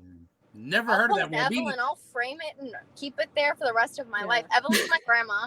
She did things like that. My cousin made cookies for her when I think she was like 7. My grandma was in her 80s and she was in her 90s and she was about to die, and we cleaned out her house and still found the tin of cookies when my cousin was 7. My cousin was in her mid-30s when my grandma died with like kids, and we were like, Evelyn still has them. Like, she used to have them like taped on the wall. I would pull an Evelyn just for that shot. I would get the frame, like the whole shebang. Like, look at this. It's a prize. They don't make people like they used to. I'm sorry. They don't. They don't make the old grandparents we had. That's a whole nother lifestyle. We're not going to be like them. They really no. I mean, as much as I want to be, my grandmother always had the Vienna fingers, those vanilla cookies with vanilla cream, and had beans going. In the holiday season, that's the other thing. Never heard of Mope and Grove about pain or money or bullshit. Just come and eat. Supper's ready. Go to bed. Right. Good night. Never bitched about bills. Fucking worked 3 jobs. Didn't complain. We're pussies compared to them. I'm sorry, but don't get me started. I'm getting buzzed now. Real quick, since we're all actually professionals and the show is supposed to be actually like, here's a question from Nicole for all you girls. What are some of the signs that you girls would look for when a past person or past loved one, might be around? What could you help someone realize to look for? So my grandpa, when he passed, he begged me to name, I was pregnant with my son, so he begged me to name him Remington. I was like, no, I'm not naming him Remington. I already have his name picked out. And so when I am upset, it's so weird. I'll find Remington bullet boxes, and I'm like, yep, my grandpa's with me. And nobody around here even has them, but it's like I find them everywhere. Wow. It is so cool. And it was funny after I had my son, and I was like, I have a feeling that my grandpa's upset that I didn't name him Remington. And then I went to my son's room, and I found an empty box of Remington bullets, like the box named Remington. I was like, no, tell me that's a coincidence. That's bullshit. Yeah, I know. And it was so funny too. I went to a psychic medium at the mall, because I like every time I see one, and I'm like, okay, I can never read myself, so I'm gonna go to somebody for it. And he actually brought it up to me. He's like, what's up with the name Remington? And I busted out laughing. I was like, oh my gosh. I'm like, serious? Like, my grandpa still to this day, I go to a reading, and he's always the first one to come through, and he's like, Remington. It's like, who's not a normal name? No, who's picking that name? Exactly. But I was telling my brother about it. So my brother did justice with his son. He gave him the Remington middle name, but my grandpa's like, no, it deserves to be a first name. A nice try. Love it. Yeah. Yeah, you're not walking around with fucking mossy oak and flannel, so it's like you're a hunting chick. You know what I'm saying? Mm-hmm. That's like the Winchester chick from Connecticut who built the Mystery House. That's a gun manufacturing name. That's a company. That's a real last name. Remington's been around forever. Interesting that he would want that. That sounds like an old timer would want, like a strong. Oh yeah. You know he was a backwoods man. He grew up in Slippery Rock, Pennsylvania. So it's like he. Oh wow. Yeah. So he was all backwoods.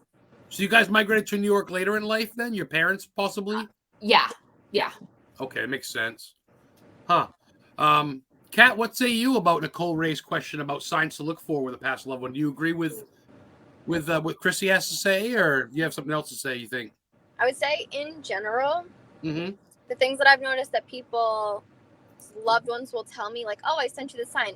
Coins, feathers, dream communication. And if you're still in like the home, or like if they lived with you, or whatever the case is, like if they had a specific chair that they always sat in, like a rocking chair or recliner or something, like reading glasses, whatever, like if they had like a spot or something, they'll still mess with that spot. And people have said to me, like, because I'll bring it up, like, oh, you know, like the light near the recliner will flicker, and they're like, oh my god, yes. And I'm like, yeah, that's him telling you, like, oh, you know, I still sit in my chair with my newspaper.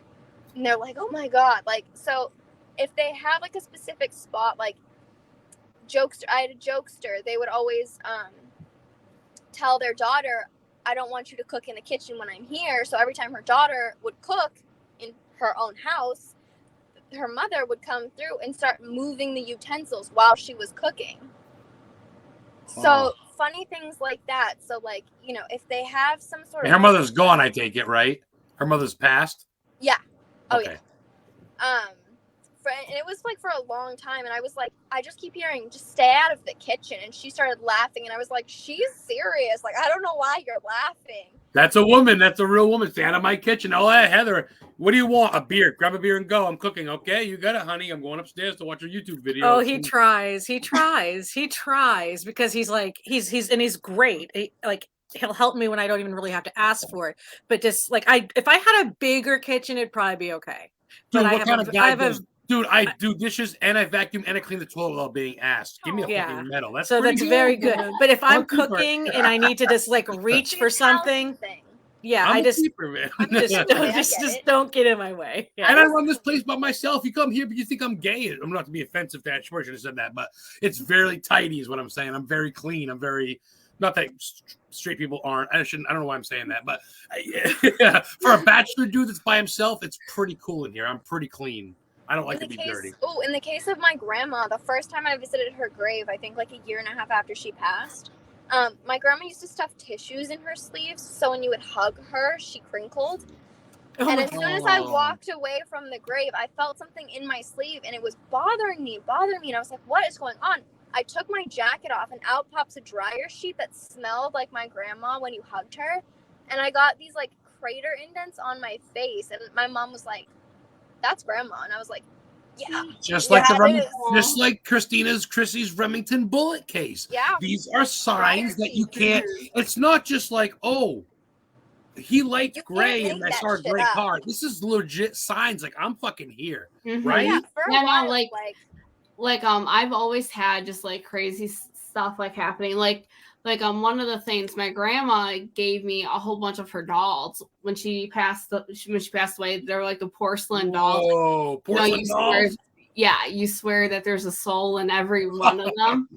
But like I put them up in the attic, and it's like, and that's like another thing. Like I'll find them like all over, because like I was going through my niece's closet, and then I was kind of like sad. I was missing her, and then I found a doll. I'm like, what the heck? Like these things freak me out.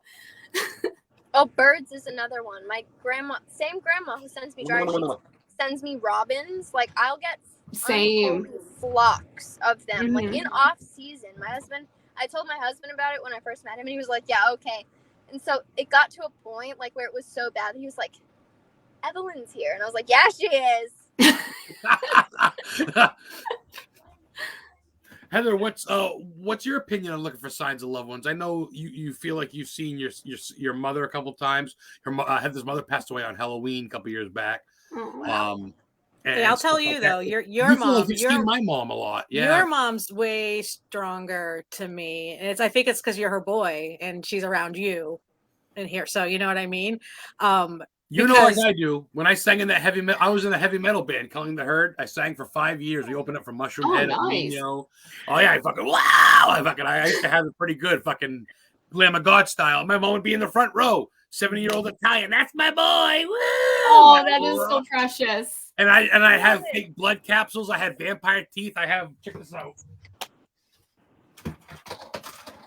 Well, the eyeball's not real, but all signed by Vans. All signed. That's awesome. That is so freaking cool. Someone gave me that one day. He goes, my cow skull, you want it? And I haven't had it. Culling the Herd was my band for a stage production. And Heather and my mom would go, and I'd see my two girls in the front covered in fake blood and fucking spit. But anyway, go ahead, Heather. I'm sorry, I cut you off. Go ahead. It was it was so gross. You guys bonded. But we did. Me and Heather saw some demons. Heather, and my mom saw some demons, alien demons, one time at some power plant. We'll get into that in a minute, but go ahead. Yeah, so we did. Your mom and I bonded just, over moments like that. And so her and I, we talked the spirit world just all the time. And she would say, I'm going to leave dimes. I'm going to leave dimes. I'm going to leave dimes, She did say that, huh?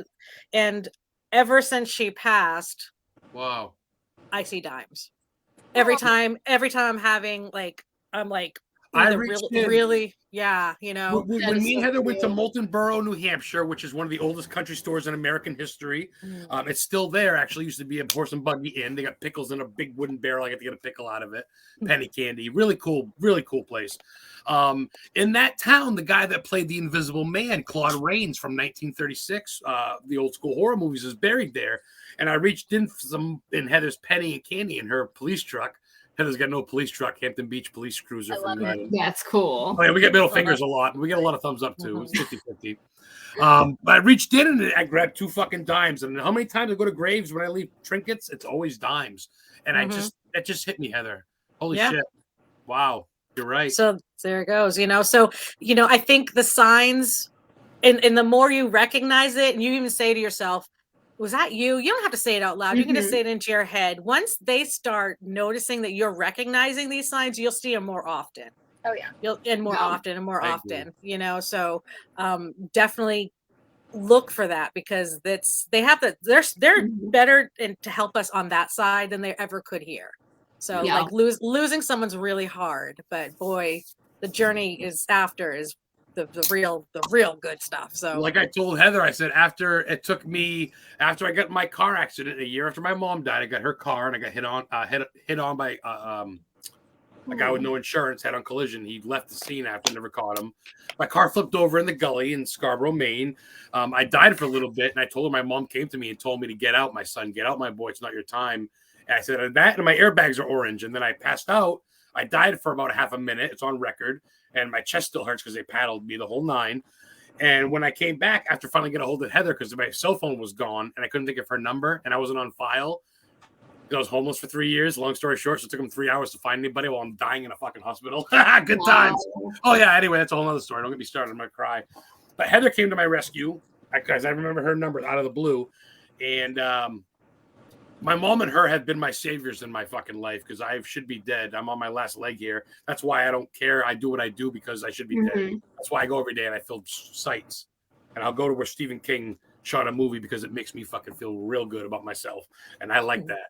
So, I think that's a big part of what Heather does. And I think that's what Christina, and I know Kat too. I'm getting to know Christina, Krissy, the Spooky Explorer now. You're very loving girls. You're very loving souls. You're very... I'm not going to take shit from you, but if you're willing to be cool, I can love you. Before we get going here, Christina, Krissy, the Spooky Explorer, where can people find you? I know where they can, but where can people find you on Facebook, YouTube, and so Facebook and YouTube have the same name, Krissy, the Spooky Explorer. Okay. And then on TikTok, it's just Krissy and... It's like a whole bunch of different letters because Christiane was taken. So I just added like a whole bunch of Y's and N's.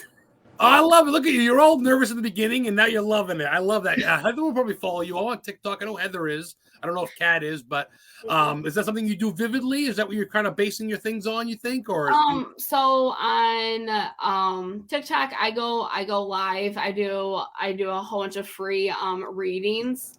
But yeah, so I'll be on like I'm trying to get more on YouTube too because I kind of TikTok is starting to get like I'm starting to get on the negative side of TikTok, so I'm trying to go back on the more spiritual side of on there. I don't even know how even TikTok even put me over there, but it's like no, I want to go back to where I was. I'm just on YouTube for now. Cool. Well, if you share some shit, let me know, and I'll share it on my group page. I'll share it on my page. You know me, I'm a promotion king. I think people get mad at me because I invite people to like so much shit every day, but I don't care. You know what I mean? Like I'm real. Like if you're true, dude. If it's really cool, it should be known. That's all it is. You're doing some great stuff. Yes. Real quick before we go too. So what's in store for you right away for this upcoming year? What can people expect from you, or are you just taking a hiatus until winter is done? I'm just waiting until winter's done. I'm going to Wildwood at the ending of the month, but during summer I want to go to a lot of the known graveyards because I got a book that talks about all haunted places, and a lot of them I'm finding like graveyards that like actually have like a deep more meaning to them and stuff, like with the statues, stuff that had happen there. So I'm just trying to I want to be outside a lot more because I like being outside. Like I feel like going to a graveyard is totally different than going to like a haunted house because like you don't just have like the graveyard, but like you have like a lot more like energy with the ground. Like you can feel a lot more connected because I'm a weirdo. I like walking around barefoot, so I love being grounded and feeling grounded. I was just gonna say grounded. It sounds like you're one. Yes, and the girls are not in the head because Heather's that same way. She'll take her shoes off and walk right in the ocean. We're about 10 minutes away where she lives. She'll go right in the fucking water. Even yesterday, she'll go right in. She don't care if people look at her, and that's what you get. You get a feeling. I think graveyards are beautiful. People used to pick it up. I've been to a lot of them. There's one in Lowell, Mass. There's the Witch Bonnie statue. Me and Heather have been there. You can almost see her breast. Her gown comes down on towards Christmas. I've been to the Black statue, the Black Iowa in Iowa Cemetery, Iowa City, Iowa. And New York's loaded. New York itself has got Peter Steele, Typo Negatives buried there. There's a lot of famous people. And then, of course, me and Heather have been to Sleepy Hollow, New York. Oh, my God. That's awesome. Sleepy Hollow is amazing. Want to know something really awesome? Oh my God. Yay.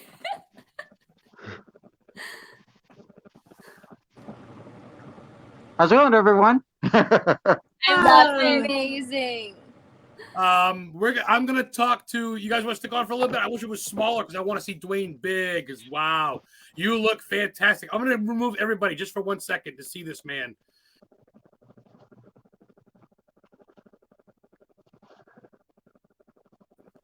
This is author Duane Cofill. a Maine resident. I'm going to talk to you one-on-one, Dwayne. Do you mind if I say goodbye to the girls real quick? You want to hang right on? I love that. So me and Heather get to meet him as, yes, I'm going to go finish the show with him. Ladies, say hi to Pennywise. Hi, that's You look amazing. Love it. fabulous. Hello, everyone. The voice, oh my god. Dwayne is Annie. the man. He has done a lot of book signings, a lot of shows, and I haven't caught one, and I'm a dickhead for not doing so because I just went to Lauren Coleman and them, and I know. I met you at Warren Coleman. You were Valak. I know. You know I love you, and I'm going to support you, and I'm getting to the next one. I'm going to talk to you for this remainder. So, girls, real quick, Kat, where can people find you in Darlings Eternal? Where can Pennywise find you?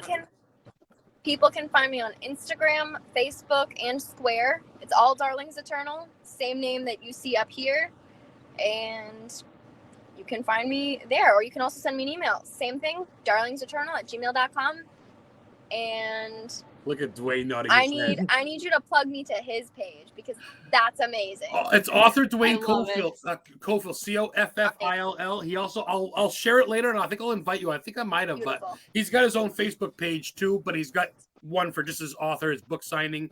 He's Maine based, but Roku and stuff for him, and got some stuff going on right now. But he's big. You got to stick on to this guy. So, Heather, what about you, real quick? Where can people find you? What I'm going to do, babe, is I'm going to have you tell people when you get done with all this, because I know you'll do that, because I want to get doing. This is amazing. I'm going to head off now. I love her.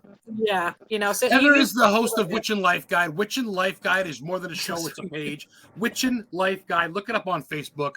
She'll show you everything on how to skin a cat, to how to make pea soup, to how to scare Pennywise away, to how to give Pennywise a treat.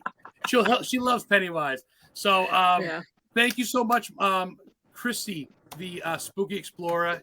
Pennywise loves you. Christina Farner, Heather, Witchen CAMINITI, and Kat. Thank you, ladies. We'll see you soon. Thank Thank you as you. always. Have a great night. Bye-bye. Oh. Pennywise, we have one of your victims here. Yeah, Hello, the Shelly. boss herself. Hi, how are you? How are you? I want you in the suit for a little bit. If you want to change out, I can push pause in a little bit. And I want to have the real you. But for now, I just wanted to see that. I really wanted to see that because I love that you do that. And I remember how you I'm told me married to. that's what you're married. Well, isn't that how he proposed to you, Shelly? Yeah.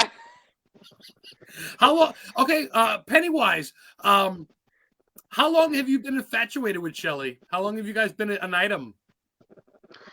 Since 2014. Oh, actually, no. Let me go back. 13. It's actually May 22nd, 2013. Okay. Yeah. So, oops. So we're going on. Did I get that right? There we go. That's even better. Yeah. So we're going on 10 years. We're going on 8 years now. So we're getting there. Yeah. And she supported you and you supported her. You're great people. I'm friends with you both on Facebook. You're both very family oriented. You're very much into the movies and books. And I see you guys liking my shit. And you know, I wanted to get to you in the time I couldn't. Then I go see Lauren and them and I'm like, Dwayne's going to see this. I'm going to feel like shit. Because you know, I love you, brother. And you know, I'm going to support you. Thank you for dressing up and coming on, man. You look fantabulous. Oh man, it's got me hot and bothered. I have my Pennywise hat somewhere, but for now I got the Creep Show. Stephen King Creep Show. I had that as well. Yes. Good. I had that as well. I actually got that back when I was in high school. I want to tell a quick story, Mr. Pennywise. You were outside with Dwayne Cofill and Shelly Cofill's young children, and as soon as you change to be back to author Dwayne, Mr. King comes out. Is that a true story? It is very true. I see Stephen King as a surrogate father. I do. I have so many friends. You know what's funny? I want to show you how much I love you. There you are. Oops. There it is. I can't get the computer right. But then I got a bunch of Stephen Kings. I got Carrie, the original Pennywise. So I got my little collection. I feel so loved. Well, you guys follow me on Facebook because you know I'm going to all the movie sites. I've been to the Storm Drain Pennywise, where Pennywise is the clown. I was at home. I was at home. I was at home. The next time you guys are in the area, seriously, dude, I would love to have dinner with both of you, or just Absolutely. you, or You something. would love to have me for dinner? I would love to have you for dinner. This is a fucking treat. This is a treat. This is a treat. I just want friends. That's all. I just want to meet friends. That's all. I saw Valak, but now I get to see the dancing clown. Nothing wrong with that. So you do this on the side. I mean, obviously you're an author, you're a family man, but you do a little bit of cosplay, or is that kind of tie in with the author thing? Cosplay for me kind of started after I got into the writing and stuff, because one of the biggest things I always wanted to do was being in theater. I'm a big fan of the horror films, Christopher Lee, Period Cushion, the classics. I would never want to be the star and actor. I would want to be the monster. To me, the monster is the star. I love how your lips move like that. And are you looking at my lips? Ooh. Well, you know me, Dwayne. Well, you know what's funny, Dwayne, too? I just watched Tom Savini is coming to the Bangor Con next year with Corey Taylor from Slipknot. But Tom Savini, big horror artist and actor, and you know Tom Savini, he's been Creepshow. He was saying how the horror, the people, the good guys, the Supermen, all the people, they're the assholes in real life, and the villains, the Leatherfaces, are the really cool dudes because they don't have the big heads because people don't love them and worship them, so they're pretty modest dudes. So the villains 9 times out of 10 are the cool dudes that will meet you. I've met more villains. I've met Miko Hughes and Hellraiser and Leatherface and Jason, and I can't meet the guy that played Superman for the life of me. You know what I mean? Not that I want to, but do you agree with that statement, though? Do you think there's a little bit of good and the bad there? Well, think about this. Who do you think people cosplay as? The good guys? Like, when you look at Friday the 13th, right?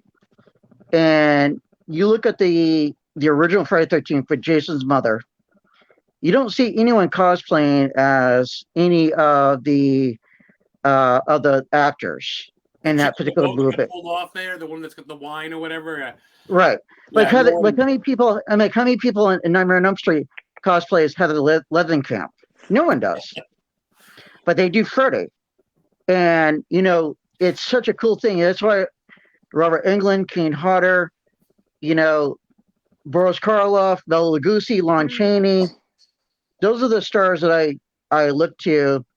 And when I'm writing a particular story, I picture myself as the monster, Yeah. But I love doing this. This is so exciting. I think I'm the only horror writer that does this and actually enjoys it. I'm the. And the thing is, I love it, and I agree 100%. And I love knowing that Pennywise has idols. So Shelly, you must have a dark side too. You seem so quiet and meek and modest and so pretty, and I'm just Shelly. But down deep, dude, you're fucking married to this cat. You got a dark side, Shelly. You would. Oh my god, Adam! I could tell you stories. But it makes you feel good. It's better than being an uptight, well, we're going to have dinner, Lottie. I know Dwayne's not like that. We're going to have dinner and such and such. You got to be serious in life. You do got to be serious. If God forbid you do. But for the most part, man, fucking yuck it up, right? And I think horror's the way to go, Shelly. You seem to dig it, right? Oh, I do. I don't do the cosplaying, but I will support him all the way. I am just more like behind the scenes girl. That's fair though. That's yeah. Would you let right? him take you to the deadlights? Would you? Exactly. Like all the teachers in my classroom. I teach preschool and special ed, and all the teachers in my classroom are like, yeah, your husband's creepy. Well, that shows you Dwayne is the type of dude. I see a picture with him with his little girl and just laughing with you and watching movies. I'm like, this guy's a lovey-dovey. Yeah. But he writes these fucking novels. He is, yeah. And I haven't read one yet, god darn it, but I know it's good stuff. I know it's king-worthy. I got to get one. I got to get one autographed to me. Oh. You should have bought one at the Warren Con that time, but I was fucking busy just having my head spin around. So I got to meet up with Dwayne here sooner than later and get a little piece signed. Exactly. Well, I think Dwayne has a story. Oh, I'm all ears, Penny. Right? What story is that? How I maybe have read 2 of his books. Oh yeah. She's I've had strangers that have read all my books, but my own wife has only read 2. She's I falling love behind. you, Well, honey. she's So- not Anne from Misery, but she's getting there. I mean, she's not. You know, number her one fan, father is a writer, and his wife has read all of his books. but your father's a writer, Okay. Shelley. No shit. Yeah. Okay, yeah, Ooh. yeah. He is. Yeah, he's a Very cool. retired Pennywise. retired military guy. Yeah. Oh, Yeah, no but- shit. Does he Yeah. dig Dwayne what Dwayne does? He must dig the horror type. Oh. Like Yeah, the yeah. new one about the woods, right? Your new book, Dwayne, Pennywise, about the woods or something's kind of dark. I mean, Shelley, your old man, if he's in the military, he must not be writing romance novels, right? He must be doing No. No, he actually No. was. He's actually was writing science fiction time travel books. You guys mind if I smoke? And him and I were doing an event one time. He goes, Dwayne, I'm really bored writing science fiction. I'm like, well, why don't you do horror? Oh, sci-fi. So at the time I had a little net book, and he started writing a story called The Narragansett Trail. I love the opening, Yeah. Yeah. you know, and Narragansett he's been doing it Trail, ever is that a since. real place? Narragansett is a beer thing out of Rhode Island, but Narragansett Trail. That sounds familiar. In Gorham, Maine. Yeah. In Gorham, Maine. Yeah. Yeah. Oh. Yeah. Actually, Oh. I lived right across the street from Narragansett Trail. In Gorham, And Shelley?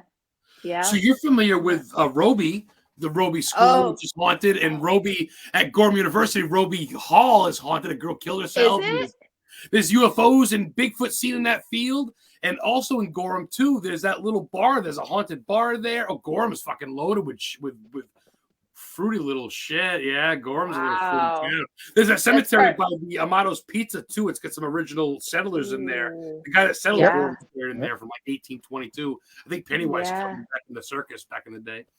Yeah, that's, Well, as that's you know- you know what? That's probably why I married Pennywise, and that's why I'm a little fruity myself. Well, I see you know? guys. Dwayne's like me. Pennywise is like me when he watches a movie. I can't stop laughing. When he watches a movie, this is what it was. I couldn't see it go to the computer. I'm just gonna take it off and show you. But oh, there we go. Here's you. Oh yeah. Looking in the mirror. Hello. But I think that's cool because I see like we're a lot alike. I see that Dwayne loves the history. He loves the gory horror.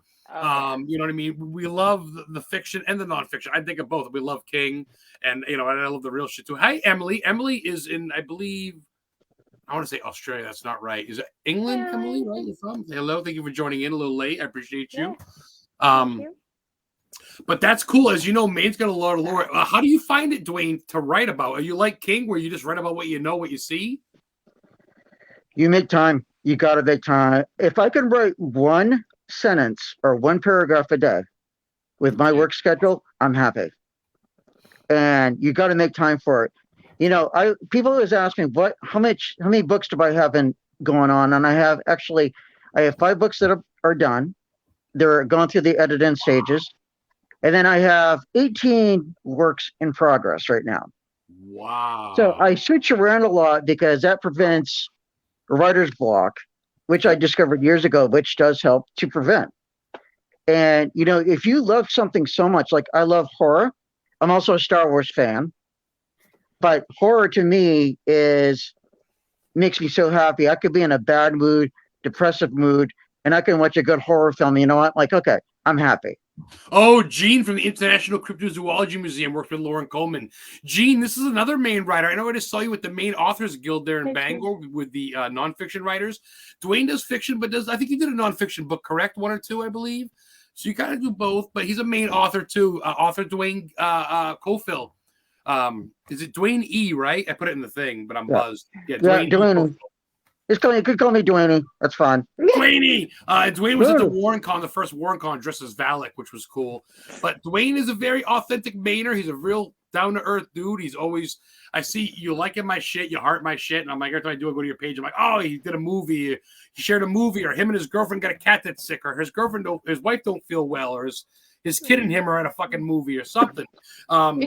That's cool, man. You're definitely family oriented, but you definitely find time to be an author, and I think that's what is a good thing. A previous guest that I had on, Krissy, the Spooky Explorer, Christina Farner, asked a question. She says, "Hey, Dwayne, what's some advice that you would have for someone that's a new writer?" Which you is mean good. like actual places or websites?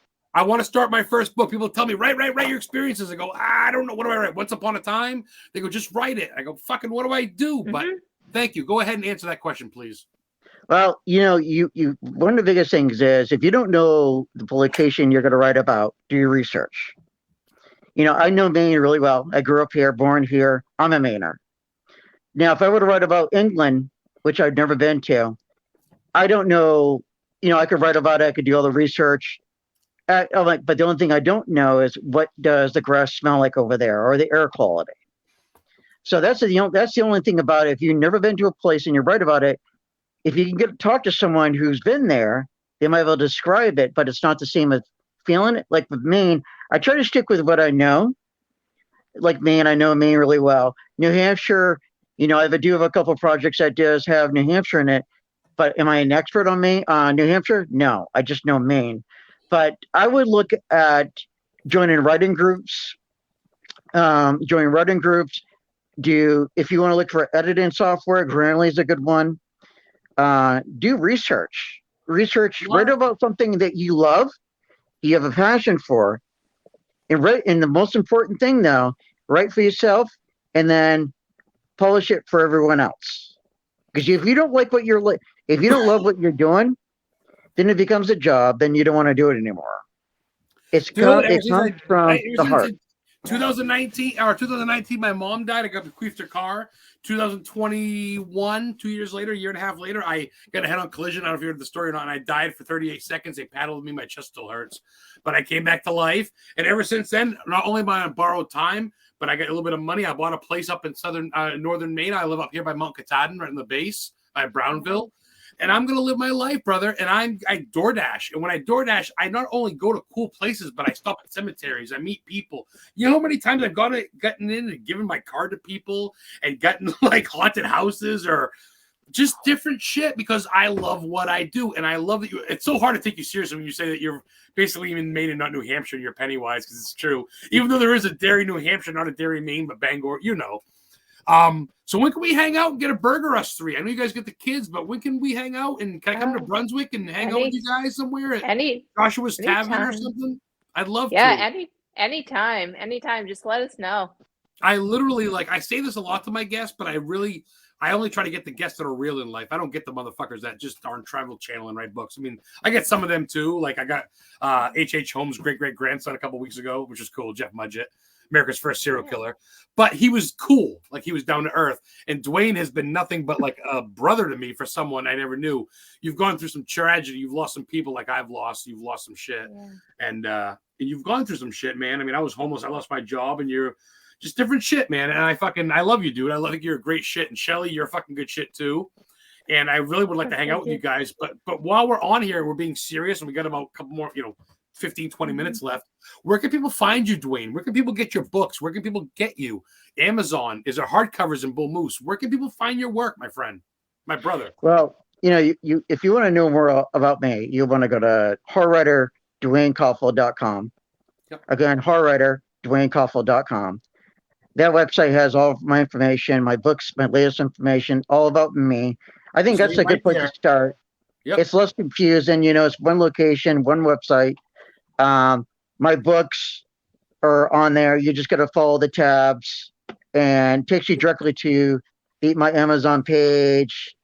I'm on Instagram, Twitter, Facebook. At some point I'll be on TikTok. I'm also looking to do YouTube videos as well. I've been thinking about that. I'm not sure I'll do YouTube as a character, but I want to start off as myself first. But Shelly, if he goes on there as valid, the only thing about doing this character is that I don't own the copyrights. And yes, so that's why I got to be careful because I know there's other people that do videos with like Star Wars and horror, but the problem is though, when you are showcasing a character that you don't own and you're making money from that, that's a tricky water. That's you got to be very careful. That's why when I do Comic Cons and people come up to me and go, "Do you charge for pictures?" It's like, no, I don't charge for any photos at all, because for one thing, I love taking photos. I want to get and sorry, go ahead. I love taking photos, and two, it's illegal to do so. I don't own the copyrights to this particular character. I'll use this character to have people buy my books, but in the end, I love doing this. It's just, for me, pure passion. Like I said earlier, it's a dedication and nod to the classic Boris Karloff, Lon Chaney. I love Peter Cushing, Christopher Lee. To the classics of the Hammer films. So it goes back to that. King's favorites were Mary Shelley's Frankenstein, Dr. Jekyll and Hyde, or Mr. Jekyll and Mr. Hyde, or whatever.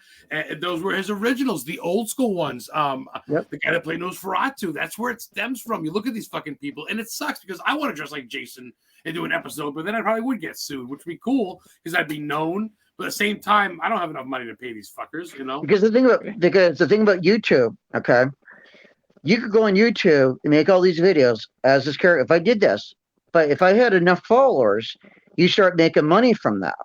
And when you're making money from just portraying as a character and not as yourself, that could be very tricky. It all depends on the studio.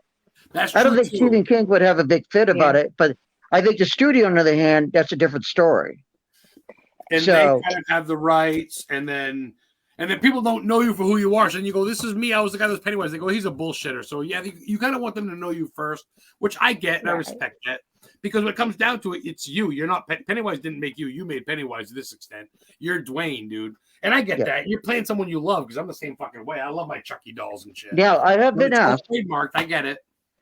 I have been asked about playing as my own characters, and I will tell you. Ooh, I've been asked about playing. Now, the one character that I get a lot of demands for is my vampire character, Nolan Creo from Night Beast. Ooh. I am in the process of working on that cosplay. Now, that's a different story, because I own the rights to that character. Yeah. Ooh, I love that, Dwayne. Oh, I love that. So I think, I've always wanted him to do that. Yeah. That's when it turns Shelly on, Dwayne. That's a character she gets hot about. Well, she loves the pig, so it's always the vampire. They're the lovers. Well, they'd be big enough. Well, that makes sense. That's right. Yeah, go down on me. Don't no, missionary. Fuck that. Oh my god, you guys. But 99% of the people know Pennywise compared to the guy that you play. But at the same time, who gives a fuck? It's your character, right? So I get it. I see both sides of it, because this is the one that got you to the character you want, is your love of Pennywise. Like me, dude, when everybody was dressing up like Hulk Hogan, which I love, I was dressing up like Jason Voorhees at 9 years old. I love Jason. I watched Jason Takes Manhattan. My mom left it on HBO, and I watched it. And at that time, I'm watching Dumbo Circus and shit at 8 years old or whatever.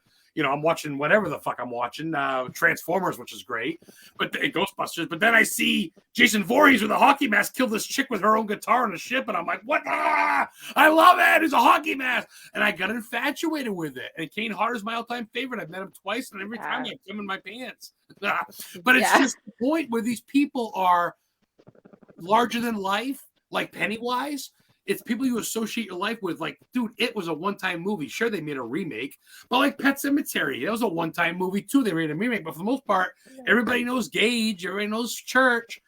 I think you can't walk around with a Happy Gilmore shirt, which you guess you could. It's a good movie, but people associate more with a Halloween shirt or a Leprechaun shirt or a Candyman shirt or a, you know what I mean? Like, I don't know, man. Like, to me, like, horror is like heavy metal. It's it. You don't walk around going R&B. You say metal. You know what I mean? Like, it's metal. It's horror. And I think that ties in with the paranormal field. And that's why I want to have you as a guest, because it's historically haunted.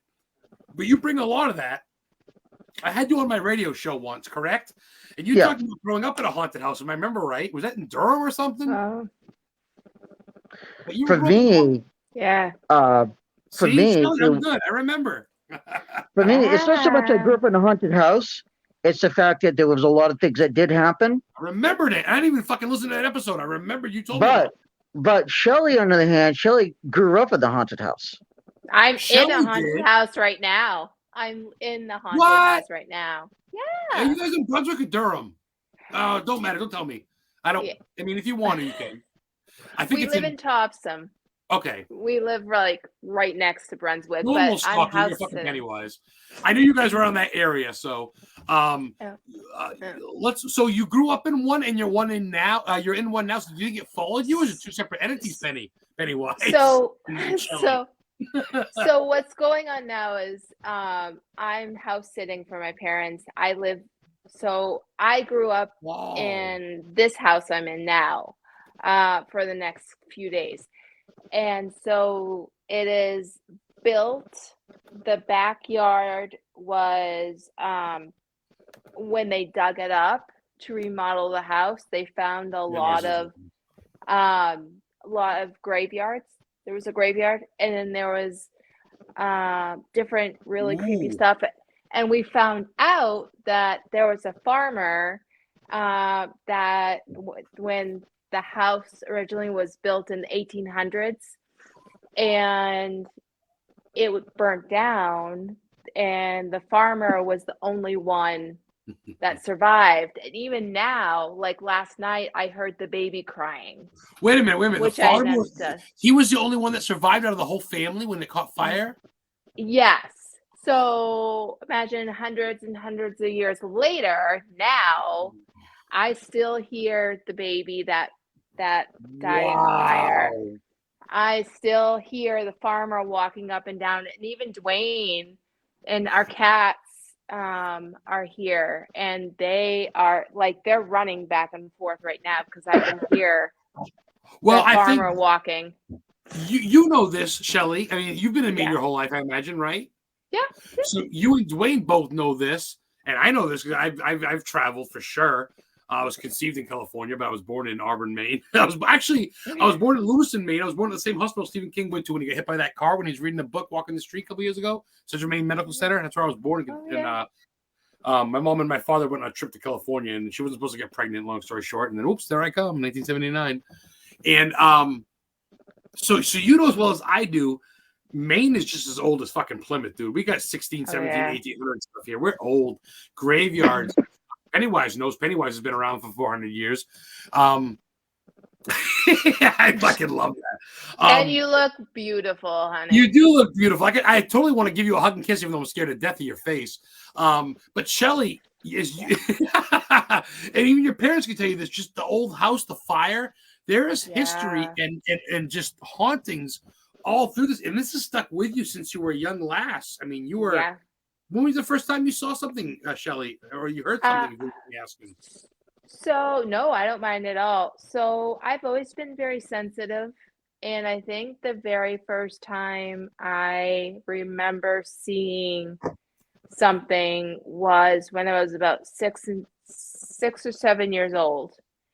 And I remember falling asleep and seeing an like a ghost.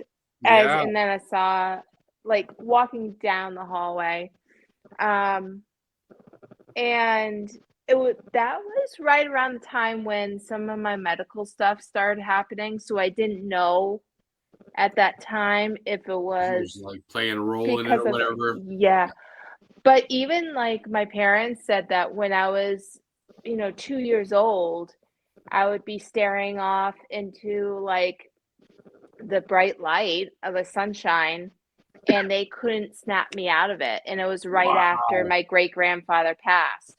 So, that I've always had that sensitivity. That's a book, Dwayne. That's wild. That's young age. I'm thinking Shining style. I mean, you're definitely in tuned in that.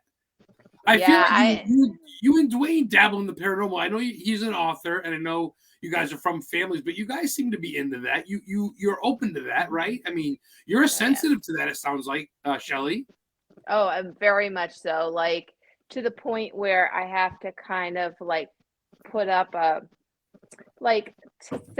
especially at night, be like, okay, guys, I need space. You gotta put up your barriers, makes sense. Yep. So Dwayne's always got something. If you don't have info, we can just look to you for something. No wonder why you got so much shit in your back burner, Pennywise, Mr. Dwayne, author Dwayne Cofill. it's easy for you to find ideas, or they're just all around you, man. I mean, it sounds like if Shelly knows, it's just all around. I guess Maine. I don't want to plug Maine because I don't want people to move here. I love how it's not a lot of people here, but Maine itself. I mean, a lot of your stories, like The Well, right? Is that one of your newest stories, The Well, or something about a well? I should have did some research. There's something about a well you wrote, and it sounds very Maine-ish to me because every time you go buy a house, an old farmhouse, there's a graveyard and a well in a barn. It's kind of ritual, and they're fucking eerie, dude. You know that. Well, that was because that well was actually from my childhood home in Freeport on the Wartown Road. And back in the early 90s, Freeport was going through a drought, and my dad had the bright idea, well, let's go. I'm gonna go check it out, see how much water there is. He couldn't see. Even he took a flashlight, couldn't see. So he used a step ladder. I had a rope around him, and he wanted to hold the ladder. And I was holding the ladder. He went all the way down into the well, and I didn't know what the hell was going on. I thought it was stupid. And all of a sudden, I heard him screaming. He starts climbing up the ladder. I'm holding on tight as I can. I don't even know if it even reached the bottom or not. I have no idea. But he came up. He was covered with his blackness. It almost like something from the Amityville Horror. Wow. And I was like, I asked him, I said, what's going on? I don't want to talk about it. He seals it up, and not too long after that, they end up again. He ended up getting a new well, but he had the old one cleaned out. He did, but then they got a new well. They got to actually get an artesian well. So because it was just crazy, I asked him. I said, "Well, what did you see?" Because I don't want to talk about it. He's never. I asked him one other time. And he told me, he goes, Dwayne, was scared the shit out of me. And that's exactly what he said to me. And my dad was a foster kid, and I tell you now, he did not scare easily. He went through a lot as a kid. He was abused. He was neglected. He was in a different home every day, and nothing scared him. But this particular moment did. So I put that in the back of my mind, like, man, I could use that. Look at you. And, so, and the way this story was written, I actually got a nice little review from a reader in Canada who compared The Well to The Raft by Stephen King. Oh my God. The Raft from Crusoe too. That's an oil slick. I ain't never seen an oil slick like that. Oh my fucking God. So, I mean, she compared the pace of the story, The Well to The Raft. I mean, to me, that's a huge compliment. Oh my God, Dwayne, of course. She gave me that signed by you. She gave me 3 out of 5 stars. She says I would have given him more, but if I knew where the origins of this particular creature was from the well. But I do want to give that all away because that's the best part. Like, there's not, why do, think about origins about a particular character, it ruins it. Why did Norman Bates get crazy? Why did he decide to kill women? Because his mother? Well, remember they tried to explain that in a movie called Psycho for the Beginning. They tried to explain why he did what he did. Yeah. But to be honest with you, it doesn't compare. He just did because he just wanted to talk like his mother. So what There's always an excuse, man. Why did Michael Myers strangle 8 women in Boston? Because he wanted to, I guess. Right, exactly. He didn't ask for money.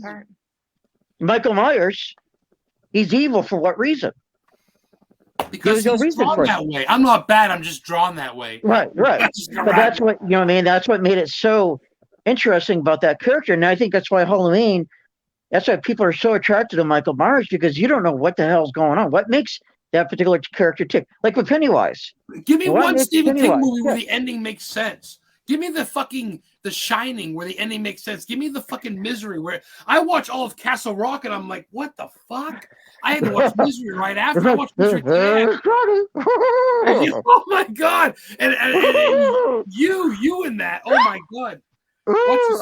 I'd make a tick, Mr. Adam. Oh, you son of a bitch. You beautiful man. I wish you gotta get back. 2023 is gonna be your year. I'm gonna have you back on, just you and Shelly at some point. I'll make sure. Do you want to do Articon next time? Yeah. But have you regular? Have you Dwayne? Just you, Dwayne. All right. Okay. I'll be Dwayne. Hi, how's it going? I'm Dwayne. I'll shit. This whole time I'm laughing. I'm trying to take you seriously. But I'll shoot you sometimes, probably tomorrow. Not time I'm buzzed, but tomorrow some open dates probably in I think February of next year. I'll let the holidays pass, and we'll get you guys back on. We'll talk some books. Let's talk a little bit about the one of the real things that kind of bonds us here, and I guess would be right off the bat would be Stephen King. I mean, the dude's old school, I get it, but him having the movies done in Maine, as you see, I've been going to all his movie sites. I've been going to the Pet Cemetery, the Drain Pipe that inspired you, the Stone. I can't get enough of that, especially I live right here in Brownville, right next to Fayette, or not Fayette, I'm sorry, Dover Foxcroft and stuff. I'm 45 minutes from Bangor. So when I go every time I went to the you're near Dover Foxcroft? Dude, I'm by Brownville. I'm right by the base of Mount Katahdin. Yeah. Appalachian Trail starts about a half mile from me. I've been to the B-52 crash site in the woods. There's airplane pieces everywhere from 1968. 7 soldiers died. 2 of them, one of them got frostbite. They were in February. They ejected the driver and navigator. They were stuck in the snow for 32 hours until they finally rescued them. One of them was alive. You must know about the UFO abduction in North Maine, right? Yes, sir. The one by the Allagash, and there's other ones too. Betty and Barney Hill, you know. Dwayne, we gotta do something sometime, man. Brunswick is known for, let's see, the Daniel Inn is a haunted hotel, but there's also the Joshua Tavern. There's also Josh Chamberlain's house, which I've been to, that's haunted. But I mean, anytime maybe you and Shelly go to Fat Boys. You been there, Shelly? No, but I'm in any yeah. I'll bring Heather down. We'll do something. There's going to be a diner, maybe Joshua Tavern or Fat Boys or just something. Absolutely. I love that. Yeah, I love that. Yeah. We're still got a little bit of time. I'm not going to rob you guys of time, man. I'm allowed to like 5 hours an episode. So. No, you're fine. You're fine. Yeah. I'm home. So you totally feel good in that mask. That's cool. I love it. I will tell you, the thing about wearing mask is that you have to not panic because it's very claustrophobic. I got one for you. Check this out. All right. I went to New Hampshire, in North Conway, New Hampshire, at a mask place, and I paid like $60 for it because it's really latex. It's Salem. It's called the Sandman. It's got a crow in it. Oh, I love that. Creepy. That's awesome. Creepy. You can see my eyes right here. It's wicked tight on my head, and I can barely see with my fucking eyes.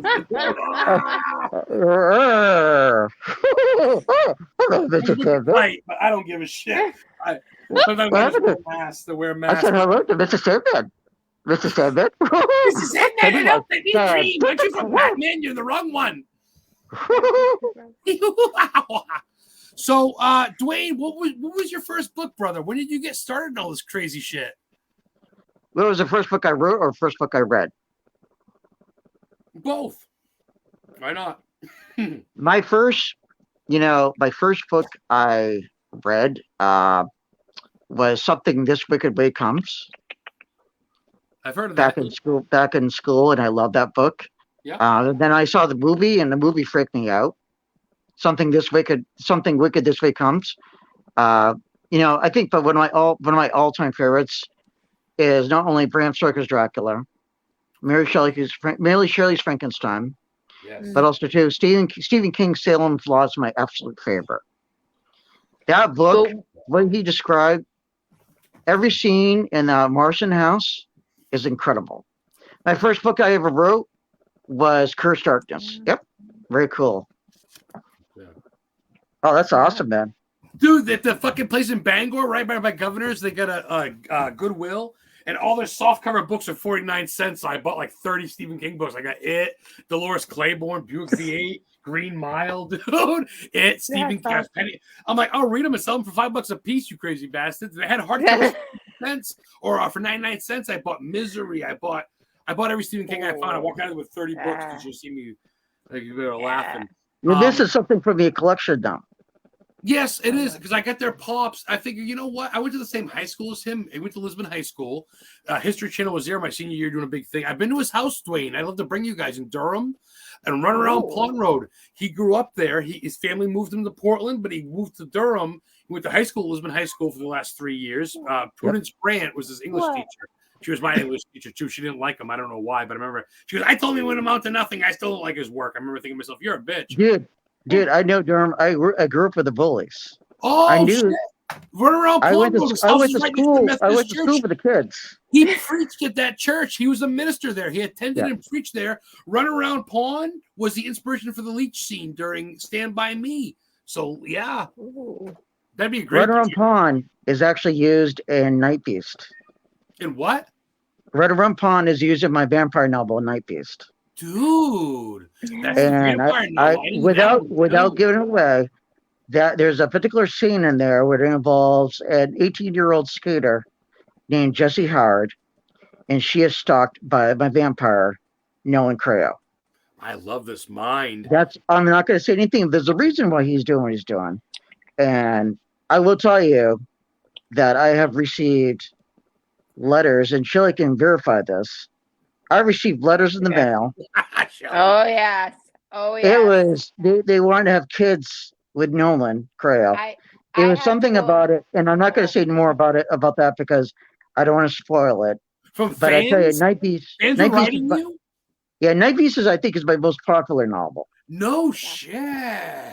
So I had to go. I'm not a jealous person by any means, right, honey? I've never Right. been a jealous person, but I was like, no, Mama Bear is gonna come out. This particular letter was like, He's a hot author, man. People love their horror authors. He's a hot dude. Look at them. if He was Mama's very not hot. happy, Mama's not happy, shit flies. I was gonna say Shit Shelley looks very Shit sweet and flies. modest. I met her at the Warren convention. You were right at his table. I was like, oh, what a sweet little lady, sweet wife. Not little lady, because obviously you're younger than me. But what a sweet girl. But she's got that side, you. and Heather does too. My girl does too. You don't fuck with Mama Bear, and I think that's just. That's why Dwayne has you, because the kids.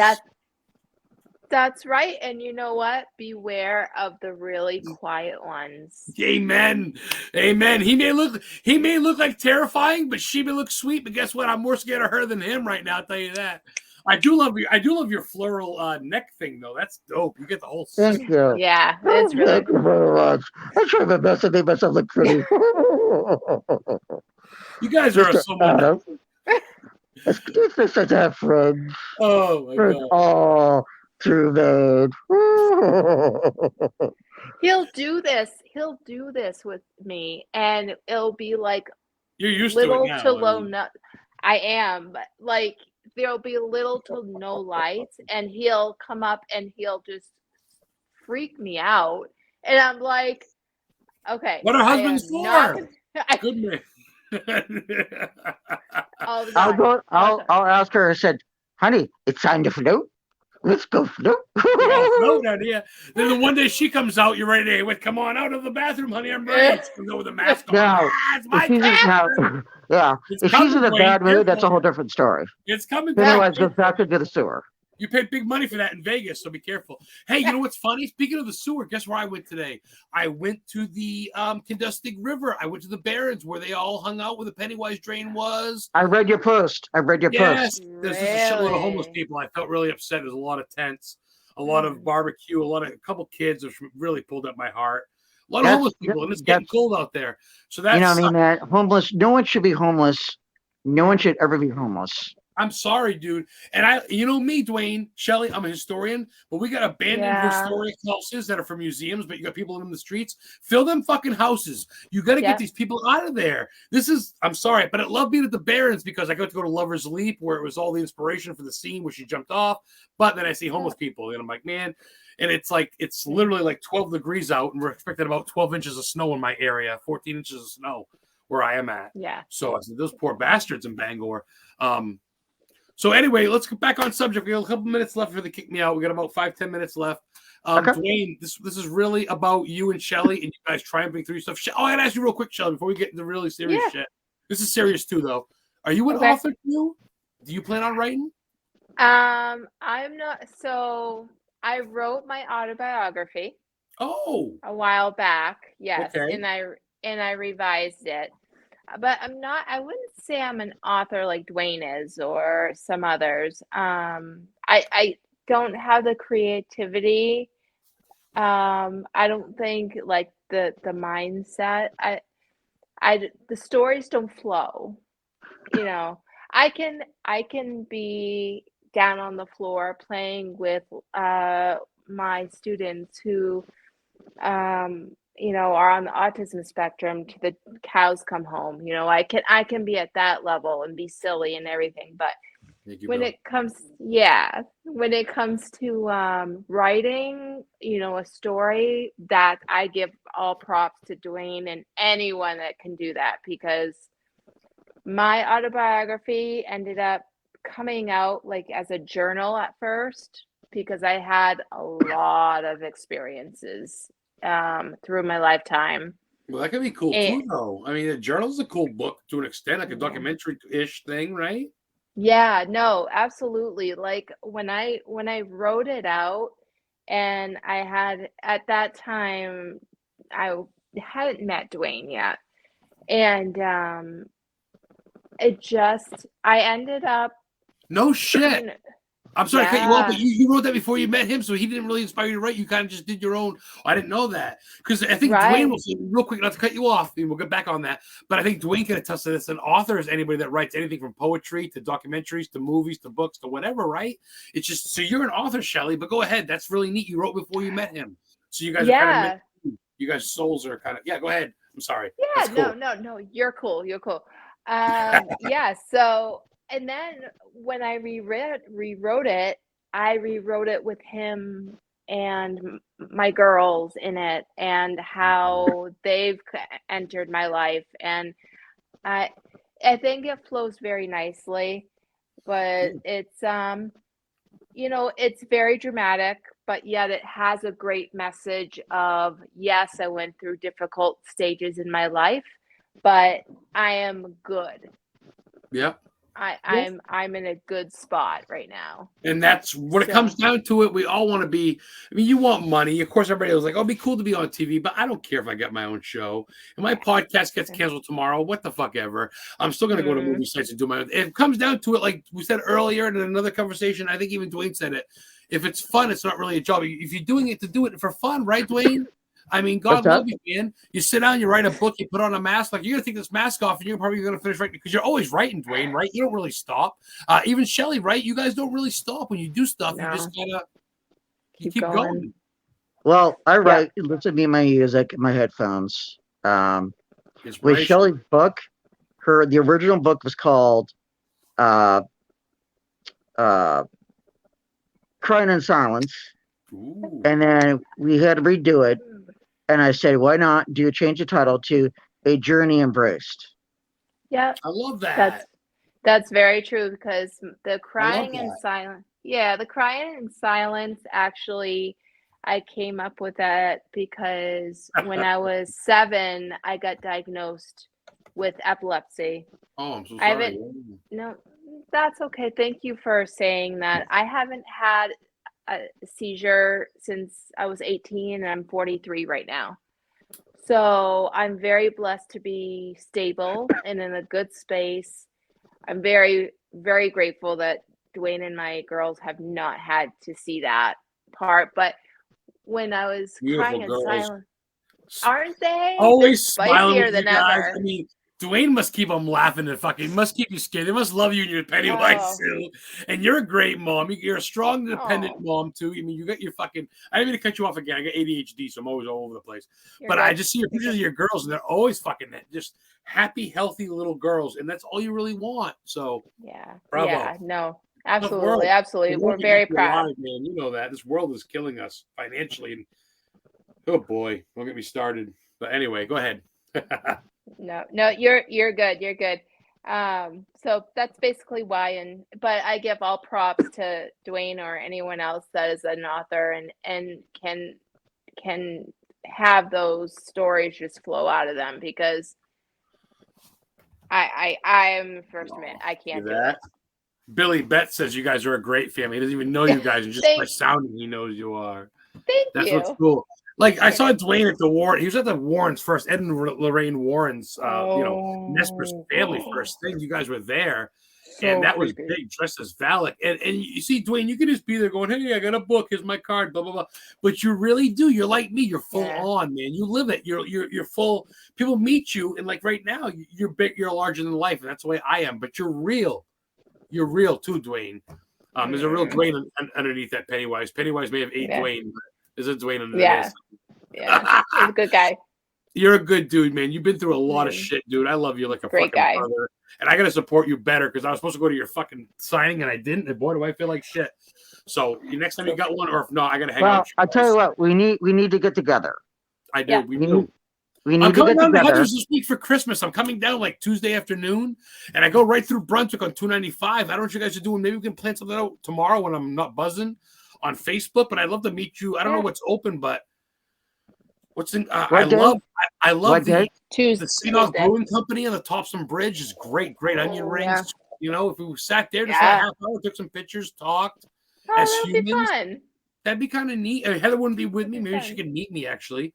But for now, it'd probably just be me because I come down from Brownsville. I leave Newport exit and I drive 2.5 hours down to Saco to meet Heather in Old Orchard at her place. Yeah. But it's a nice ride. As you know, Maine's beautiful. And I love such cool towns. Dexter's great. I've been at Dexter where they shot Creep Show. They got an old Rennie's in Dexter. I saw that. Dexter's a serial killer. I love Dexter. They shot in the beginning when he's got the truck and he goes, you wait like these depending on your life, Billy. And he's throwing magazines at the truck in the old binning. There's a big tower that's downtown Dexter. There's a Rennie's. You still see the sign. I went in there. I go, well, this is Creep Show was shot here. The kid goes, what's Creep Show? I go, fucking millennials. We got it at millennials. He's fucking 19. Well, you know, the thing about that scene, I love that. It was like, hey, right, Billy. Here you go. And then you remember at the end when he's out the truck at the end when the kids Venus flytraps eat the kids and he drives off of the truck and he throws magazine copies out in the road. That's in Ripley, Maine. I've been on that road. I looked it up on purpose. Ripley, believe it or not, Ripley, Maine, man. And I got pictures there because that's where the truck was. I'm a Stephen King nut, man. I've been, brother. I'd love to hang out with you guys and talk more. Absolutely. We got 9 minutes left. Where can we find you, Dwayne? Let's plug some of your stuff, my brother. Well, like I said, my website, horrorwriter.DwayneCofill.com. Again, horrorwriter.DwayneCofill.com. Amazon, I'm on there. Just type in Duane E. Cofill. You'll see me. Facebook, Twitter, Instagram. I'm always doing something. I also have a publishing house called Teco Falls Publication. It does sub-publications of my work. And we're going to be doing sometime next year. We will have an official shop online, an official store. It basically means you'll be able to go online and order any of my merchandise, shirts, hats, anything like that. I've been working out a couple deals, and it's coming along really well. Yes. And otherwise, I have to ship it myself, which is fine, but I'd rather have a professional do it for me. Well, I'll message you in person when we meet in Brunswick this week. I can bring cash because I'm not getting a free book. I'll buy a book off you, and you can obviously sign it for me for free, though. I'll take an autograph. And I'd love to talk about it on my show and share it on Only Facebook. $5. $5. I got copies as well. The vampire and the well. The vampire one's one I can masturbate to. It sounds like it's really hot. And the well, I don't care. I'm drunk. And the well one sounds phenomenal. Well, the vampire one's hot. Shelly's all getting wound up because of it. So it sounds like whatever you do to the book is on your own time. I don't care, dude. I got pictures of chicks all over my podcast room. I got wrestling chicks. Look at that. See? Heather don't care. She knows I'm. Who was that? Who was that? Was that Natalia? That's Scarlet with Killian Cross and Mandy Rose. Those look delicious. It looks like you got some puns. I like my puns. I personally love Natalia. I love Natalia. Oh, Billy's loving it. Oh, of course, Gene would like it. Gene's a wrestling fan. Gene from International Crafty House. Since 5 years old, I've been watching wrestling since I was 5. Yeah, and I'm 49 now. Okay, so nice. Question. 3 hours. Oh, nice. So question, if you guys had to have any female wrestlers, what would it be? Natalia.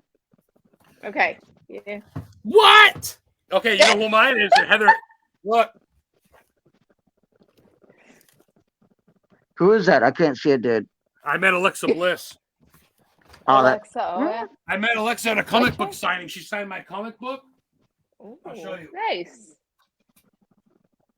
Oh, nice. Very nice. I thought you were Nice. gonna say Trish I Stratus. loved her, and I've been watching her. And this is back in like 2019. I went to Boston. I drove 3 hours to meet her. And she goes, "What's your name?" I go, "Adam." And I had her shirt on. I go, "I was singing my band, calling the Herd. I sing in a metal band in Maine. Sound like Lamb of God kind of got compared to, metal shit." And I told her, "I sing in a metal band and I wear your shirt on stage." Little Miss Bliss, Tewksbury. Yeah, that's my girl. Like, I met her. She signed some stuff, and she goes, "Drive back safe to Maine." And it's funny, if you look in the picture, Dwayne, I'm gonna take it off the wall real quick, which I haven't done. But if you look at the picture of me meeting her, there's a Creep Show magazine in the background. Where is Oh, it? nice. Oh, nice. That's I don't know if awesome. you can see it, but That's awesome. Now, did you invite her to be on your podcast? so what's that? Did you invite her to be on your I podcast? have reached out, but no go. I mean, it's Dude, you tough. gotta I've promote. met You gotta enough promote. people. You gotta promote. Gotta I've keep met doing it, man. You gotta promote. I've met Miko, Rob Zombie. I gave him all my card when I met him. I met Kane Hodder, Leatherface, the new guy, Jason. I go, "I'll do a podcast today." I don't know, man. But I met Ronda Rousey.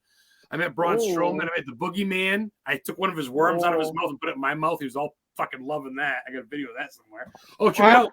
Yeah, me and Ronda. That's Oh, awesome. wow. So I've done my stuff. I love it, but That's great. I'm like you, man. I love the show too. I love the mass. I love the performance. I love drama. I love like the opera houses. I love the old school plays. I love the Hark Who Goes. I love that. And you bring a lot of that, Dwayne. 5 minutes to go.